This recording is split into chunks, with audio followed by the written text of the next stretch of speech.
Hey my loves, இன்னைக்கு நம்ம 2026 வெளியான ஹாப்பி ராஜ் அப்படின்ற ஒரு ஃபீல் குட் படத்தை பத்தி தாங்க பார்க்க போறோம். இந்த படத்தோட ஒன்லைனர் என்னன்னா, நம்ம ஹீரோவான ஆனந்த்ராஜ் அப்படின்ற ஹாப்பி ராஜ் இருக்கிறார் இல்லையா, அவருக்கு காதலிச்சு கல்யாணம் பண்ணிக்கணும் அப்படின்ற ஒரு ஆசை இருக்குதுங்க. அதனால காதலிக்கும் ஆரம்பிக்கிறாரு. அந்த காதல்ல தோல்வியும் அடைகிறாருங்க. அந்த காதல் தோல்விக்கு காரணம் அவரு அப்படின்னு கேட்டீங்கன்னா, அவருடைய அப்பா அப்படின்ற மாதிரி தான் பொண்ணுங்க சொல்றாங்க. ஹீரோடைய அப்பா காதலுக்கு எதிரானவரா அப்படின்னு கேட்டீங்கன்னா கிடையாதுங்க. ஆனா அவருடைய லுக்ஸை வச்சு அவரை கிண்டல் பண்ணி கேவலப்படுத்தி, இந்த மாதிரியான ஒரு ஆளுக்கு நான் மருமகளா வரதுக்கு எனக்கு விருப்பம் இல்லை அப்படின்ற மாதிரியே ஹீரோவை ரிஜெக்ட் பண்றாங்க. சரி, உள்ளூர்ல தான் பொண்ணுங்க நம்மளோட அப்பாவை வச்சு நம்மளை ரிஜெக்ட் பண்றாங்க அப்படின்ட்டு இவர் பெங்களூர்ல போய் ஒரு பொண்ணை லவ் பண்ண ஆரம்பிக்கிறாருங்க. அந்த பொண்ணோட லைஃப் ஸ்டைல் ஒரு எலைட் லைஃப் ஸ்டைலுங்க. சோ அந்த பொண்ணோட அப்பா அம்மாவே மாடல் மாதிரி இருக்கிறாங்க. அவங்க ஹீரோட அப்பா அம்மாவை பார்க்கணும் அப்படின்னு நினைக்கிறாங்க. ஆனா ஹீரோக்கு அவருடைய அப்பா அம்மாவை அவங்க கிட்ட அறிமுகப்படுத்தி வைக்கிறதுல தாழ்வு மனப்பான்மை அப்படின்றது உருவாகுதுங்க. பட் கடைசி வரைக்கும் தன்னோட அம்மா அப்பாவை கட்டிக்க போற பொண்ணோட வீட்டுல அறிமுகப்படுத்தாமே இருக்க முடியாது இல்லையா. இதை தொடர்ந்து என்னென்னலாம் நடக்குது அப்படின்றது தான் மொத்த படமே. ஃபன்னாவும் இருக்கும், கிளைமேக்ஸ் ரொம்ப எமோஷனலா இருக்கும். இந்த வீடியோவை ஸ்கிப் பண்ணாம பாருங்க.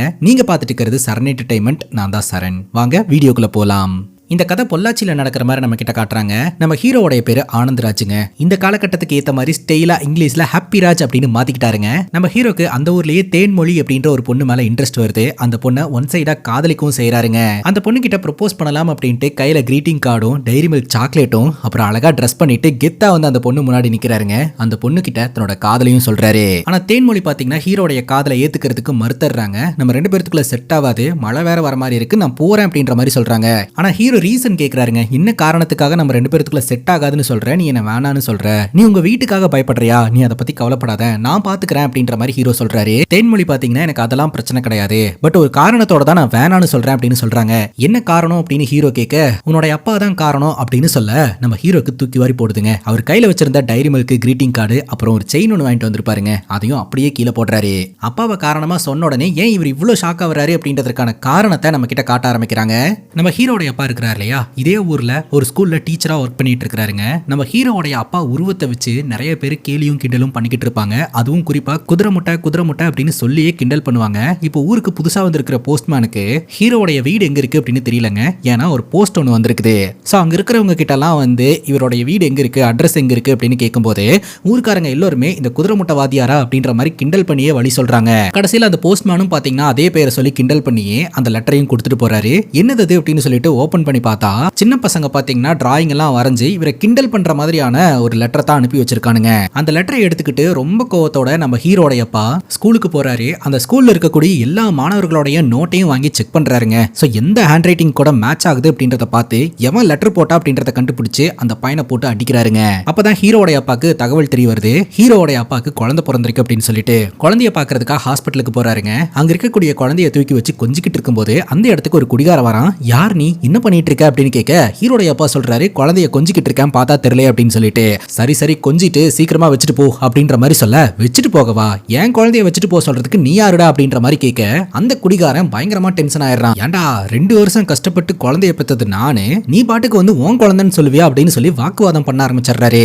அதுக்கப்புறம் தான் ஹீரோடைய அப்பாக்கு தெரிய வருது அது அவருடைய குழந்தை கிடையாது, அடுத்த பெட்டு தள்ளி இருக்கிறது தான் அவருடைய குழந்தை அப்படின்னு சொல்லிட்டு. சாரிப்பா, நான் மாத்தி குழந்தைய தூக்கிட்டேன் அப்படின்ற மாதிரி சொல்ல, உன் மூஞ்சிக்கெல்லாம் இவ்வளவு அழகான குழந்தை பிறக்குமா, பார்த்தாலே தெரிஞ்சுக்க வேண்டாம் அப்படின்னு சொல்ல ஹீரோடைய அப்பாக்கு ரொம்பவே ஹர்ட் ஆயிருதுங்க. தெரியாம தூக்கிட்டேன், இப்ப வச்சுட்டேன், இதுக்குடா தேவையில்லாத வார்த்தையெல்லாம் விடுற அப்படின்ற மாதிரி இவங்க 2 பேருக்குள்ள பயங்கரமான பிரச்சனை. ஹாஸ்பிட்டல்லையே சண்டை போட்டுட்டு இருப்பாங்க. கரெக்டா அந்த இடத்துக்கு நர்ஸ் வந்து, இங்க யார் இவ்வளவு சத்தம் போட்டுக்கிட்டு இருக்கிறது, யார் இப்படி கத்திக்கிட்டு இருக்கிறது அப்படின்னு டென்ஷன் ஆவறாங்க. அப்ப இந்த குடிகாரன் சொல்றான், நீதாமா கத்திக்கிட்டு இருக்கிற அப்படின்ட்டு. அதுக்கப்புறம் நம்ம ஹீரோடைய அப்பா அவருடைய குழந்தைய கரெக்டா பார்த்து அந்த குழந்தைய பாக்குறதுக்காக போறாருங்க.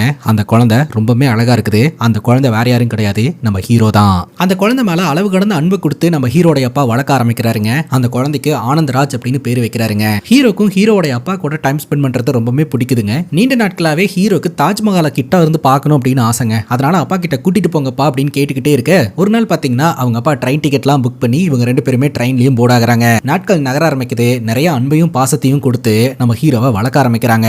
இப்போ நம்ம ஹீரோ ஸ்கூல்ல சேர்றாருங்க. எல்லா மாணவர்களும் அவங்களுடைய பேரை சொல்லிக்கிட்டு இருக்கும்போது நம்ம ஹீரோ பாத்தீங்கன்னா ஹாப்பி அப்படின்னு பேரை சொல்றாரு. ஹாப்பியா, என்னடா பேர் இது அப்படின்னு சொல்லிட்டு சொல்லிட்டு ஐடி கார்டை பார்த்தா அதுல ஆனந்தராஜ் அப்படின்ற மாதிரி போட்டிருக்கும். ஓ, குதிரை முட்டை வாதியாரோட பையனா நீயே அப்படின்ற மாதிரி கேட்க மொத்த கிளாஸ் இதை கவனிச்சு பயங்கரமா சிரிக்க ஆரம்பிச்சிடுறாங்க. அந்த கிளாஸ்ல நம்ம ஹீரோ கூட படிக்கிற எல்லா மாணவ மாணவிகளும் பாத்தீங்கன்னா நம்ம ஹீரோவை ஹாப்பி ராஜ் அப்படின்னு கூப்பிடாம குட்டி குதிரை முட்டை அப்படின்ற மாதிரி பேச ஆரம்பிக்கிறாங்க. ஹீரோவுடைய அப்பா வாழ்க்கையில என்ன மாதிரியான கேலியும் கிண்டலையும் அனுபவிச்சாரோ அதே மாதிரியான விஷயங்களை நம்ம ஹீரோவும் ஃபேஸ் பண்ண ஆரம்பிக்கிறாருங்க. பட் ஹீரோக்கு ஒரே ஒரு சந்தோஷம் என்னன்னா, ஹீரோக்கு பக்கத்துல ஒரு பொண்ணு வந்து உட்காருவா. அந்த பொண்ணு ஹீரோக்கு ரொம்ப பிடிச்சு போயிருங்க. அந்த பொண்ணோட பர்த்டேக்கு ஒரு டைரி மில்க் சாக்லேட் ஒன்று கிஃப்டா பிரசன்ட் பண்ணுவா. அப்ப நம்ம ஹீரோ சொல்லுவாரு, எனக்கு நீ இந்த டைரி மில்க் கொடுத்தல, என்னோட பர்த்டே அன்னைக்கு இதை விட பெரிய டைரி மில்க் உனக்கு நான் கிஃப்டா தருவேன் அப்படின்ற மாதிரி சொல்லிட்டு இவர் கிளம்புறாருங்க. சொன்ன மாதிரி இவரோட பர்த்டேவும் வருது. தன்னோட அப்பா கிட்ட இந்த சாக்லேட் வேணும் அப்படின்ற மாதிரி கேட்டு இருந்திருப்பாருங்க. ஆனா ஹீரோட அப்பா பாத்தீங்கன்னா ஆசை சாக்லேட் வாங்கிட்டு வந்து கொடுத்துருவாரு. நான் கேட்டது இந்த சாக்லேட் கிடையாது, பெரிய சைஸ் டைரி மில்க் அப்படின்ற மாதிரி ஹீரோ அவங்க அப்பா கிட்ட சண்டை போட ஆரம்பிச்சிருவாருங்க. அப்ப ஹீரோட அப்பா உனக்காக இன்னொரு கிஃப்ட் வாங்கி வச்சிருக்கேன் அப்படின்னு சொல்ல, எனக்கு இதெல்லாம் வேணாம் அப்படின்னு அந்த கிஃப்ட் பாக்ஸை பிரிக்காமையே தூக்கி வீசிட்டு எனக்கு அந்த சாக்லேட் தான் வேணும் அப்படின்னு அடம்பிடிக்கிறாரு. அதுக்கப்புறம் அடுத்த நாள் ஸ்கூலுக்கு போறாருங்க. அந்த பொண்ணு வரா. அந்த பொண்ணுக்கு பெரிய டைரி மில்க் தரேன் அப்படின்னு சொல்லி இருந்தார் இல்லையா, ஆனா ஆசை சாக்லேட் தான் தருவாரு. அதே கிளாஸ்ல படிக்கிற கோபால் அப்படின்ற பையன் அந்த பொண்ணுக்கு பெரிய சைஸ் டைரி மில்க கொடுத்துறான். அதனால அந்த பொண்ணு பாத்தீங்கன்னா அந்த பையன் கூட ஃப்ரெண்ட்ஷிப் வச்சுட்டு போயிருவா. சோ இதனால ஹீரோ ரொம்பவே ஹர்ட் ஆயிடுறாருங்க. அதுக்கப்புறம் தொடர்ந்து ஸ்கூல்லயும் காலேஜ்லயும் ஒரு குட்டி குதிரை முட்டை அப்படின்ற மாதிரியே கிண்டல் பண்ணப்படுறாருங்க. இப்ப பிரசன்ட் சிச்சுவேஷன்ல நம்ம ஹீரோ தேன்மொழி கிட்ட கேட்கிறாரு, இதை ஒரு காரணமா வச்சுக்கிட்டு நீ என்ன ரிஜெக்ட் பண்றியா அப்படின்னு சொல்லிட்டு. அதுக்கு தேன்மொழி சொல்றாங்க, ஆக்சுவலா உன் மேல எந்த பிரச்சனையும் கிடையாது, நீ அழகா இருக்க, பாப்பா மாதிரி இருக்கிற, கியூட்டா இருக்கிற, அத்தனை பொண்ணுங்க இருக்கும்போது நீ என்ன பார்த்து சைட் அடிக்கிறல்ல, அது எனக்கு ஒரு மாதிரி கெத்தா இருந்தது. அதே மாதிரி இந்த ஊர்ல இருக்கக்கூடிய பொண்ணுங்களுக்கும் உன்னை ரொம்ப பிடிக்கும், உன்னை பாப்பாளுங்க, சைட் அடிப்பாளுங்க, ஏன் லவ் கூட பண்ணுவாளுங்க, ஆனா கல்யாணம் மட்டும் பண்ணிக்கவே மாட்டாளுங்க அப்படின்ற மாதிரி சொல்ல ஹீரோக்கு ரொம்பவே அதிர்ச்சியா இருக்குது. நான் உன்னை திருமணம் செஞ்சேன்னா என்னை யாரும் தேன்மொழின்னு கூப்பிடவே மாட்டாங்க, குதிரை முட்டையோட மருமக அப்படின்னு தான் கூப்பிடுவாங்க, அழகான பேரே மறைஞ்சு போயிரும் அப்படின்ற மாதிரி சொல்ல ஹீரோ கண் கலங்கிட்டு அழுவ ஆரம்பிக்கிறாருங்க. அப்போ மழை வேற பெய்ய ஆரம்பிக்குது. மழை வந்துருச்சுன்னு சொல்லிட்டு தேன்மொழி அந்த இடத்துல இருந்து ஓடுவாங்க. பட்டுன்னு திரும்பி நின்று பேசாம ஒண்ணு பண்ணலாமா, நம்ம ரெண்டு பேரும் எங்கேயாவது ஓடி போய் கல்யாணம் பண்ணிக்கலாமா அப்படின்னு கேட்க நம்ம ஹீரோ அதுக்கும் ரெடியா இருக்கிறாருங்க. என்னடா விட்டா வந்துருவ போல, நான் சும்மா சொன்னடா அப்படின்ற மாதிரி இந்த பொண்ணு நம்ம ஹீரோவையும் ஹீரோடைய அப்பாவையும் பயங்கரமா கிண்டல் பண்ணி ஏளாரமா பார்த்து சிரிச்சுட்டு போறாங்க. கோவம் வந்த நம்ம ஹீரோ தேன்மொழியோட சைக்கிளை தட்டி விட்டுறாருங்க ஆத்துக்குள்ள. அப்போ தேன்மொழி சொல்றா, போடா போ, கண்டிப்பா ஒரு நாள் இல்லனா ஒரு நாள் உங்க அப்பாவாலேயே நடுரோட்ல நிப்ப பாரு அப்படின்ற மாதிரி ஸ்தாபம் எல்லாம் விடுறாங்க. இப்போ நம்ம ஹீரோ தன்னோட ஃப்ரெண்டு டிஜே மீட் பண்றதுக்காக போறாரு. ஏதாவது ப்ராப்ளம் ஆடா அப்படின்ற மாதிரி கேட்க, ப்ராப்ளம் தாண்டா அப்படின்னு சொல்லி சின்ன வயசுல இருந்து அவங்க அப்பானால நம்ம ஹீரோ ஃபேஸ் பண்ணிட்டு இருக்கக்கூடிய ப்ராப்ளத்தை எல்லாத்தையுமே சொல்றாருங்க. ஆக்சுவலா ஸ்கூலுக்கு தான் கூட படிக்கிற பசங்களோட அப்பாங்க எல்லாம் வரும்போது அவங்க எல்லாம் பெரிய முறுக்கு மீசை வச்சுக்கிட்டு ஹைட்டாவும் வெயிட்டாவும் இருப்பாங்க. ஆனா ஹீரோடைய அப்பா மட்டும் பாக்குறதுக்கு அந்த மாதிரி இருக்க மாட்டாரு. அது மட்டும் இல்லாம மத்த பசங்களோட அப்பா பார்க்கும்போதே ஒரு மாதிரி டெரரா இருக்கும். ஆனா ஹீரோடைய அப்பா மட்டும் பாத்தீங்கன்னா ஒரு மாதிரி ஃபன் பண்ணிக்கிட்டே இருப்பாரு. அதெல்லாம் பார்க்கும்போது ஹீரோக்கு ரொம்ப ஹர்ட் ஆகும். அதுக்கப்புறம் தான் கிளாஸ்ல ஒரு பொண்ணை இவருக்கு ரொம்ப பிடிச்சு போகுது. அந்த பொண்ணுக்கு டைரி மில்க் கிஃப்ட் பண்ணணும்னு நினைக்கிறாரு. ஆனா ஹீரோடைய அப்பா டைரி மில்க் வாங்கி கொடுக்காம ஆசை சாக்லேட் வாங்கி கொடுத்ததுனால அந்த பொண்ணு கோபால் அப்படின்ற ஒரு பையனை ஃப்ரெண்டு பிடிச்சிட்டு போய் உட்காந்துட்டா. அதுக்கப்புறம் கொஞ்சம் வளர வளர ஏதாவது ஒரு பொண்ணு கூட ஃப்ரெண்ட்ஷிப் வச்சுக்கலாம், காதலிக்கலாம் அப்படின்னு நினைச்சா கூட ஹீரோடைய அப்பா தானே டீச்சரா இருக்கிறாரு. இவருக்கு பிடிச்ச பொண்ணுக்கு மார்க் கம்மியா போட்டு விட்டுறதும், இன்னொரு பொண்ணை பிடிச்சு போனா அந்த பொண்ணை கிளாஸ்ல மிரட்டுறது, அப்புறம் எல்லாரும் சேர்ந்து குட்டி குதிரை முட்டை பெரிய குதிரை முட்டைன்னு பேசியே ஹீரோவை எந்த பொண்ணுக்குமே பிடிக்காம போயிருதுங்க. அதை மீறி ஹீரோவை பொண்ணுங்களுக்கு பிடிச்சிருந்தாலும் அவங்க அப்பா ஒரு காரணமா காட்டியே ஹீரோவை ரிஜெக்ட் பண்ணிடுறாங்க. முதல்ல எல்லாரும் இந்த குதிரை முட்டைன்னு பேசிட்டு இருக்காங்க இல்லையா, இந்த பேரை மறைக்கிறதுக்கு நம்ம ஏதாவது ஒன்று பண்ணணும் அப்படின்னு யோசிக்கும் போது தான் டிஜே சொல்றாரு, பேசாம உன்னோட அப்பா கிட்ட போயிட்டு சொந்தமா ஒரு தொழில் தொடங்குறேன் அப்படின்னு பணம் கேளு, கண்டிப்பா ஒரு பணம் கொடுப்பாரு. சோ அந்த பணத்தை வச்சு நம்ம ஹாப்பி அண்ட் கோ அப்படின்னு ஒரு பேர்ல ஏதாவது ஒரு பிசினஸ் தொடங்கிட்டோம்னா அந்த பேர் வந்து நிலைச்சிரும், உன் பின்னாடி பேசிட்டு இருக்கக்கூடிய பேரெல்லாம் மறைஞ்சிரும் அப்படின்னு சொல்ல நம்ம ஹீரோ அதையும் பண்ணுவாருங்க. ஆனா ஹீரோடைய அப்பா பாத்தீங்கன்னா பணம் இருந்தும் உதவி செய்ய மாட்டாரு. படிச்ச படிப்புக்கான வேலையை போய் தேடு, அப்புறம் எதுக்காக உன்னை இவ்வளவு கஷ்டப்பட்டு இந்த படிப்பை படிக்க வச்ச அப்படின்ற மாதிரி கேள்வியை கேட்டு ஆஃப் பண்ணிடுறாருங்க.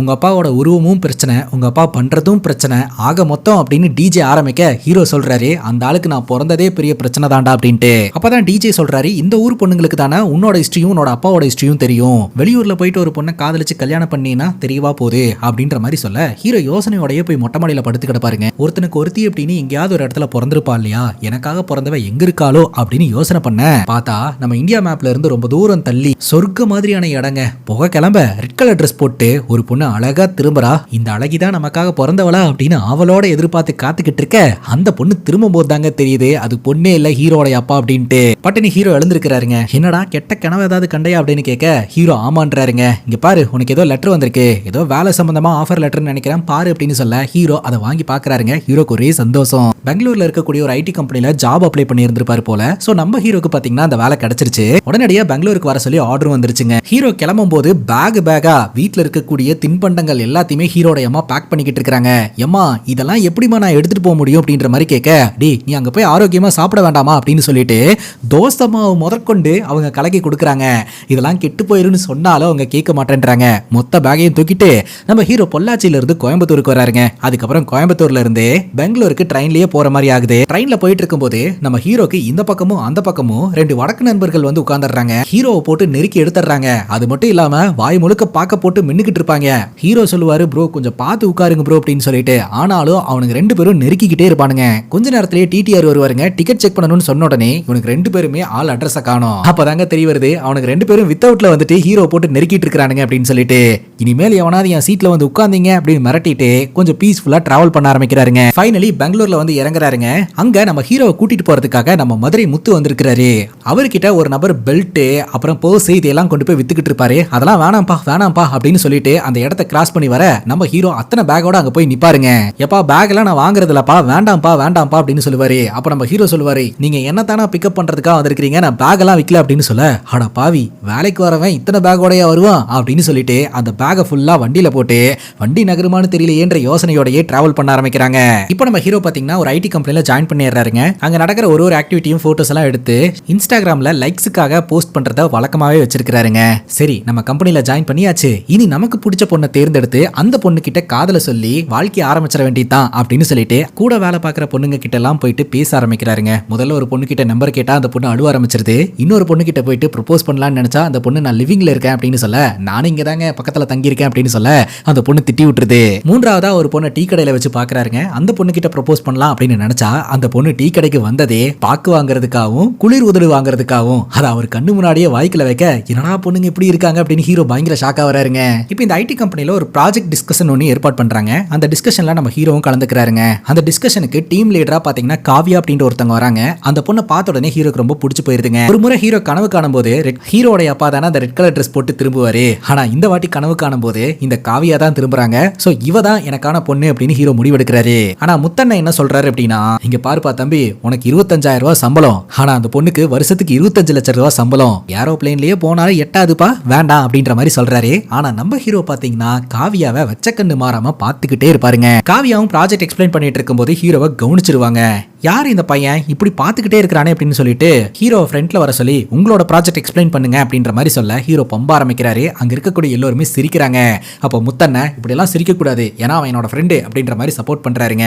ஹீரோ பாத்தீங்கன்னா கொஞ்சம் திக்கி திணறி அவரோட ப்ராஜெக்ட்டை கொஞ்சம் எக்ஸ்பிளைன் பண்றாரு. இப்போ நம்ம ஃபுட் ஆர்டர் பண்றதுக்காக ஸ்விக்கி ஜொமேட்டோ எல்லாம் யூஸ் பண்ணிட்டு இருக்கிறோம் இல்லையா, அதே மாதிரி மெடிசன்ஸ் ஆர்டர் பண்றதுக்காகவும் மெடிக்கல் சப்போர்ட்டுக்காகவும் ஒரு ஆப்பை டெவலப் பண்றதுக்கு ஐடியா வச்சிருப்பாருங்க. அந்த விஷயத்தை கொஞ்சம் திக்கி திணறி எக்ஸ்பிளைன் பண்ணுவாரு. இங்கிலீஷ் தெரியாம திணறிக்கிட்டு இருக்கிறதுனால காவியா நம்ம ஹீரோவை திட்டுவாங்க அப்படின்னு எதிர்பார்த்தா காவியா பட்டுன்னு என்கரேஜ் பண்ணிடுவாங்க. பரவாயில்ல, இவனுக்கு நல்ல டேலண்ட் இருக்கு, இந்த ப்ராஜெக்ட் ரொம்ப இம்ப்ரெசிவா இருக்கு அப்படின்னு ஹீரோவோட தோல்ல தட்டி கொடுக்க நம்ம ஹீரோக்கு ஒரே குஜிலி மஸ்த் ஆயிருதுங்க.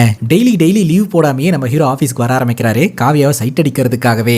இனி நான் காவியாவை ஹீரோ என்ன சொல்றேன், இப்படி சைட் அடிச்சுக்கிட்டே நம்ம ஹீரோ காலத்தை ஓட்டிக்கிட்டு இருக்க ஒரு நாள் பாத்தீங்கன்னா நம்ம ஹீரோயின் வாடா கேண்டீனுக்கு போலாம் அப்படின்ற மாதிரி கூப்பிடுறாங்க. ஆனா முத்தண்ண சொல்லுவாரு, வேணாண்டா அவங்க கூட சேர்ந்து கேண்டீனுக்கு எல்லாம் போகாத, ஏன்னா மொத்த பில்லையும் உன்னையே பே பண்ண வச்சிருவாங்க, அங்கெல்லாம் ஃபுட்டு கொஞ்சம் காஸ்ட்லியா இருக்கும் அப்படின்னு சொல்ல நம்ம ஹீரோ யோசனை பண்ண ஆரம்பிக்கிறாரு. ஆனா திரும்ப நம்ம ஹீரோயின் கூப்பிடுறதுனால இந்த வாய்ப்பை மிஸ் பண்ணக்கூடாது அப்படின்னு சொல்லிட்டு நான் போயிட்டு வந்துறேனா அப்படின்னு சொல்லிட்டு இவர் பாட்டுக்கு கேண்டீன்ல வந்து உட்காருவாருங்க. ஃபுட் ஆர்டர் பண்றதுக்கு முன்னாடி இந்த டேப்லெட் டைப்ல இருக்கக்கூடிய டிஷ்யூ பேப்பரை கொண்டாந்து அங்க வைப்பாங்க. அது மேல லைட்டா தண்ணி ஊத்துனா அது டிஷ்யூ பேப்பரா மாறிடும். அதை வச்சு நம்ம பிளேட் எல்லாம் கிளீன் பண்ணிக்கலாம். ஆனா நம்ம ஹீரோ இதுக்கு முன்னாடி இதை பார்த்ததே கிடையாதுங்க. அதனால நம்ம ஹீரோயின் என்ன பண்றாங்க அப்படின்னு பாக்குறாருங்க. ஹீரோயின் அதுல தண்ணி ஊத்துன உடனே அது பெருசா மாறுது. அது ஒரு ஸ்டார்டர் ஐட்டம் போல அப்படின்னு ஹீரோ நினைச்சுக்கிறாருங்க. ஹீரோவும் ஒரு சொட்டு தண்ணி ஊத்தி அது டிஷ்யூ பேப்பர் பெருசானதுக்கு அப்புறம் எடுத்து வாய்க்குள்ள போட்டுக்கிறாரு. அதுக்கப்புறம் தான் தெரிய வருது நம்ம ஹீரோயின் அதை வச்சு பிளேட் கிளீன் பண்ணிட்டு இருக்காங்கன்ட்டு. இது தெரியாம வாய்க்குள்ள போட்டுட்டுமே இனி துப்புனாலும் மாட்டிப்போம் அப்படின்னு சொல்லிட்டு லபக்குன்னு முழுங்கிடுறாருங்க.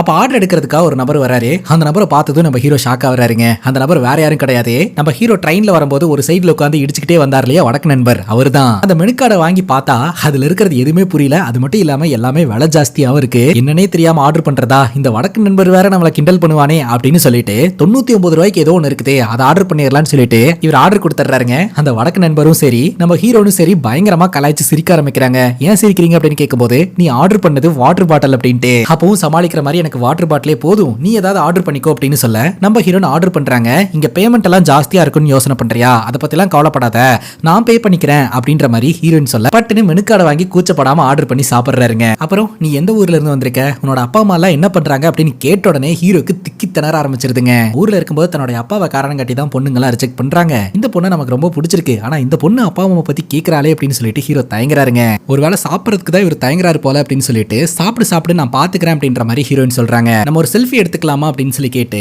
நம்ம ஹீரோயின் கூட செல்ஃபி எடுத்து போஸ்ட் பண்றாருங்க. ஆனா அந்த போஸ்ட்டுக்கு பெருசா லைக்ஸ் வர மாட்டேது. என்னங்க இன்ஸ்டாகிராம்ல லைக்ஸே வர மாட்டேது, என்னோட ஃபேஸ்புக்ல எல்லாம் நான் போஸ்ட் போட்டேன்னா பயங்கரமா லைக்ஸ் வரும் அப்படின்னு சொல்ல, அப்படியா உன்னோட ப்ரொஃபைலை காட்டு அப்படின்னு சொல்லி நம்ம ஹீரோயின் அந்த ப்ரொஃபைலை வாங்கி பார்த்தா தலைவன் ஏகப்பட்ட கிரிஞ்சு வேலைகளை எல்லாம் சோஷியல் மீடியால பண்ணி வச்சிருப்பாருங்க. ஆக்சுவலா நானும் இந்த மாதிரி நிறைய விஷயங்களை பண்ணி இருக்கிறேங்க. அது இன்னுமே சோஷியல் மீடியால அங்கங்க சர்க்குலேட் ஆயிட்டு இருக்கும். பட் என்னோட வாய்ஸ் அப்படின்னு நிறைய பேருக்கு அது தெரியாது. அதனால நானும் கொஞ்சம் தலைமறைவாவே இருந்துட்டேங்க. சரி, பேக் டு த ஸ்டோரி. நம்ம ஹீரோயின் பாத்தீங்கன்னா இந்த வீடியோஸ் எல்லாத்தையுமே பார்த்து பயங்கரமா கலாய்க்கிறாங்க, சிரிக்கிறாங்க. ஹீரோட ட்ரெஸ்ஸிங் ஸ்டைல் எல்லாம் பார்க்கும்போது இன்னும் அப்டேட் ஆகாம இருந்துகிட்டு இருப்பாருங்க. எனக்கு தெரிஞ்ச ஒன்று டோட்டலாவே சேஞ்ச் பண்ணணும்னு நினைக்கிறேன் அப்படின்ற மாதிரி ஹீரோயின் சொல்லுவாங்க.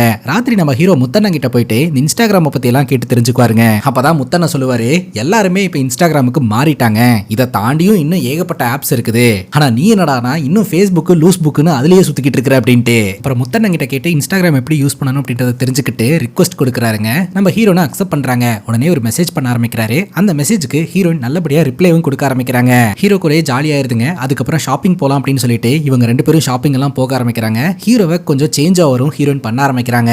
நாட்கள் நகர ஆரம்பிக்குது. இவங்க ரெண்டு பேருக்குள்ள கெமிஸ்ட்ரி ஒர்க் அவுட் ஆகி காதல் அப்படின்றது மலர்ற ஒரு சிச்சுவேஷன்ல இருக்குதுங்க. இந்த ஒரு சூழல்ல தான் நம்ம ஹீரோயின் பாத்தீங்கன்னா அவங்க மொபைல்ல இருக்கக்கூடிய ஒருத்தங்களுடைய போட்டோவை காட்டுவாங்க. ஹீரோ பக்கத்துல போய் உட்காந்துட்டு யார் இவங்க, உன்னோட சிஸ்டர் அப்படின்ற மாதிரி கேட்க ஹீரோயின் சொல்லுவாங்க என்னோட அம்மா அப்படின்ட்டு. இது உன்னோட அம்மாவா, உன்னோட அம்மாவே மாடல் மாதிரி இருக்கிறாங்களே அப்படின்ற மாதிரி ஹீரோ யோசனை பண்ணுவாரு. அப்ப நம்ம ஹீரோயின் கேட்பாங்க, நீ ஏன் இது வரைக்கும் உன்னோட ஃபேமிலியை இன்ட்ரோ பண்ணதே இல்லை அப்படின்ட்டு. ஆனா ஹீரோ அப்படி இப்படின்னு சமாளிச்சுட்டு பாத்ரூம்ல போய் உட்காந்துருவாருங்க. வேலட் ஓபன் பண்ணி பார்த்தா அதுல அம்மா அப்பா போட்டோ இருக்கும். இதை மட்டும் அவ பார்த்தானா அவ்வளவுதான் அப்படின்ற மாதிரி ஹீரோ யோசனை பண்ணுவாரு. ஹீரோக்குள்ள ஒரு தாழ்வு மனப்பான்மை அப்படின்றது உருவாக ஆரம்பிக்குது. காரணம் என்ன அப்படின்னு பாத்தீங்கன்னா நம்ம ஹீரோனோட ஃபேமிலி ஒரு எலைட் ஃபேமிலியா இருந்துட்டு இருக்காங்க. ஆனா நம்ம ஹீரோ பாத்தீங்கன்னா ஒரு வில்லேஜ் டிராப்ல இருந்து வந்தவரா இருக்கிறாரு. அதனால இது ஒரு காரணமா வச்சு நம்மள வேண்டான்னு சொல்லிடுவாங்களோ, அங்க இதே பிரச்சனையை கிராஸ் பண்ணி தான் இந்த இடத்துக்கு வந்தோம், இங்கே இதே பிரச்சனையை ஃபேஸ் பண்ணணுமா அப்படின்னு சொல்லிட்டு தன்னோட அம்மா அப்பாவையும் மறைக்க பாக்குறாருங்க. அப்பதான் நம்ம ஹீரோயின் பாத்தீங்கன்னா அவரோட பர்த்டே பார்ட்டிக்கு வீட்டுக்கு இன்வைட் பண்றாங்க. ஹீரோ போகும்போதே ஒரு கிஃப்ட் பாக்ஸ் ஒன்று வாங்கிட்டு அந்த இடத்துக்கு போவாருங்க. பார்த்தா அந்த இடத்துல ஒரு நபர் ஓடி ஆடி வேலை பார்த்துக்கிட்டு இருப்பாரு. அது யாருன்னு பார்த்தா ட்ரெயின்ல வரும்போது இந்த பக்கம் ஒரு வடக்கு நண்பர் உட்காந்துக்கிட்டு இருந்தார் இல்லையா, அந்த நபர் தான். சோ அவரு தான் இந்த ஈவென்ட் மேனேஜ்மெண்ட் எல்லாம் பண்ணிட்டு இருக்கிறது அப்படின்றது தெரிய வருது. ஐயோ இங்க ஏதாவது ஆச்சுன்னா இவன் முன்னாடி அசிங்கப்படணுமே அப்படின்ற மாதிரி ஹீரோ யோசனை பண்றாரு. நம்ம ஹீரோ போயிட்டு ஹீரோனை மீட் பண்றாரு. அப்பா எங்க, உன்னோட அப்பாவை நான் பார்க்கவே இல்லை அப்படின்ற மாதிரி கேட்க, அப்ப பாத்தீங்கன்னா நம்ம ஹீரோனோட அப்பா மாடியில இருந்து கீழே இறங்கி வராங்க.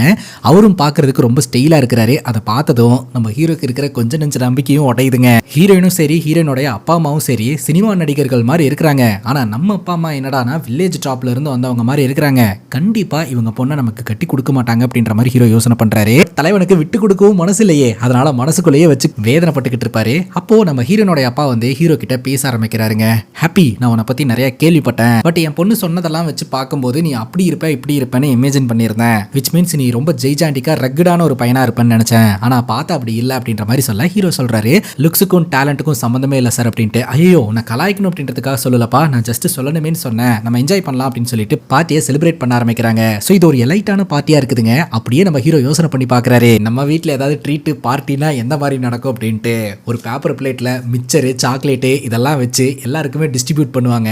ஆனா இங்க பாத்தீங்கன்னா எல்லாருமே சரக்கை வந்து டிஸ்ட்ரிபியூட் பண்ணிட்டு பயங்கரமா கொண்டாடிக்கிட்டு இருப்பாங்க. அப்ப நம்ம ஹீரோனுக்கு அந்த பார்ட்டியில வச்சு கிஃப்ட்டை பிரசன்ட் பண்ணலாம்னு நினைப்பாரு. ஆனா ஹீரோவிடவே காஸ்ட்லியான கிஃப்ட்ஸ் எல்லாம் அவங்க ஃப்ரெண்டு வந்து பிரசன்ட் பண்ணிட்டு இருப்பாங்க. இதை பார்க்கும்போது ஹீரோக்கு கஷ்டமா இருக்கும். ஏன்னா நம்ம ஹீரோ பாத்தீங்கன்னா ஒரு கொலுசு வாங்கிட்டு வந்திருப்பாரு. அது அவங்க அம்மா வந்து வாங்கி கொடுத்த ஒரு கொலுசை தான் கொண்டு வந்திருப்பாரு. அப்ப முத்தண்ணா சொல்லுவாரு, பேசாம இந்த கிஃப்ட் பாக்ஸை வச்சுட்டு அந்த கொலுசை விடவே காஸ்ட்லியா அங்க ஒரு பொக்கே இருக்கு, அதை எடுத்துட்டு போய் விஷ் பண்ணிட்டு வந்துரு, அதுதான் நல்லது அப்படின்ட்டு. சரின்னு கேட்டுட்டு நம்ம ஹீரோவும் போய் எம்டியா ஒரு பொக்கேவை கொடுத்து விஷ் பண்ணிடுவாரு.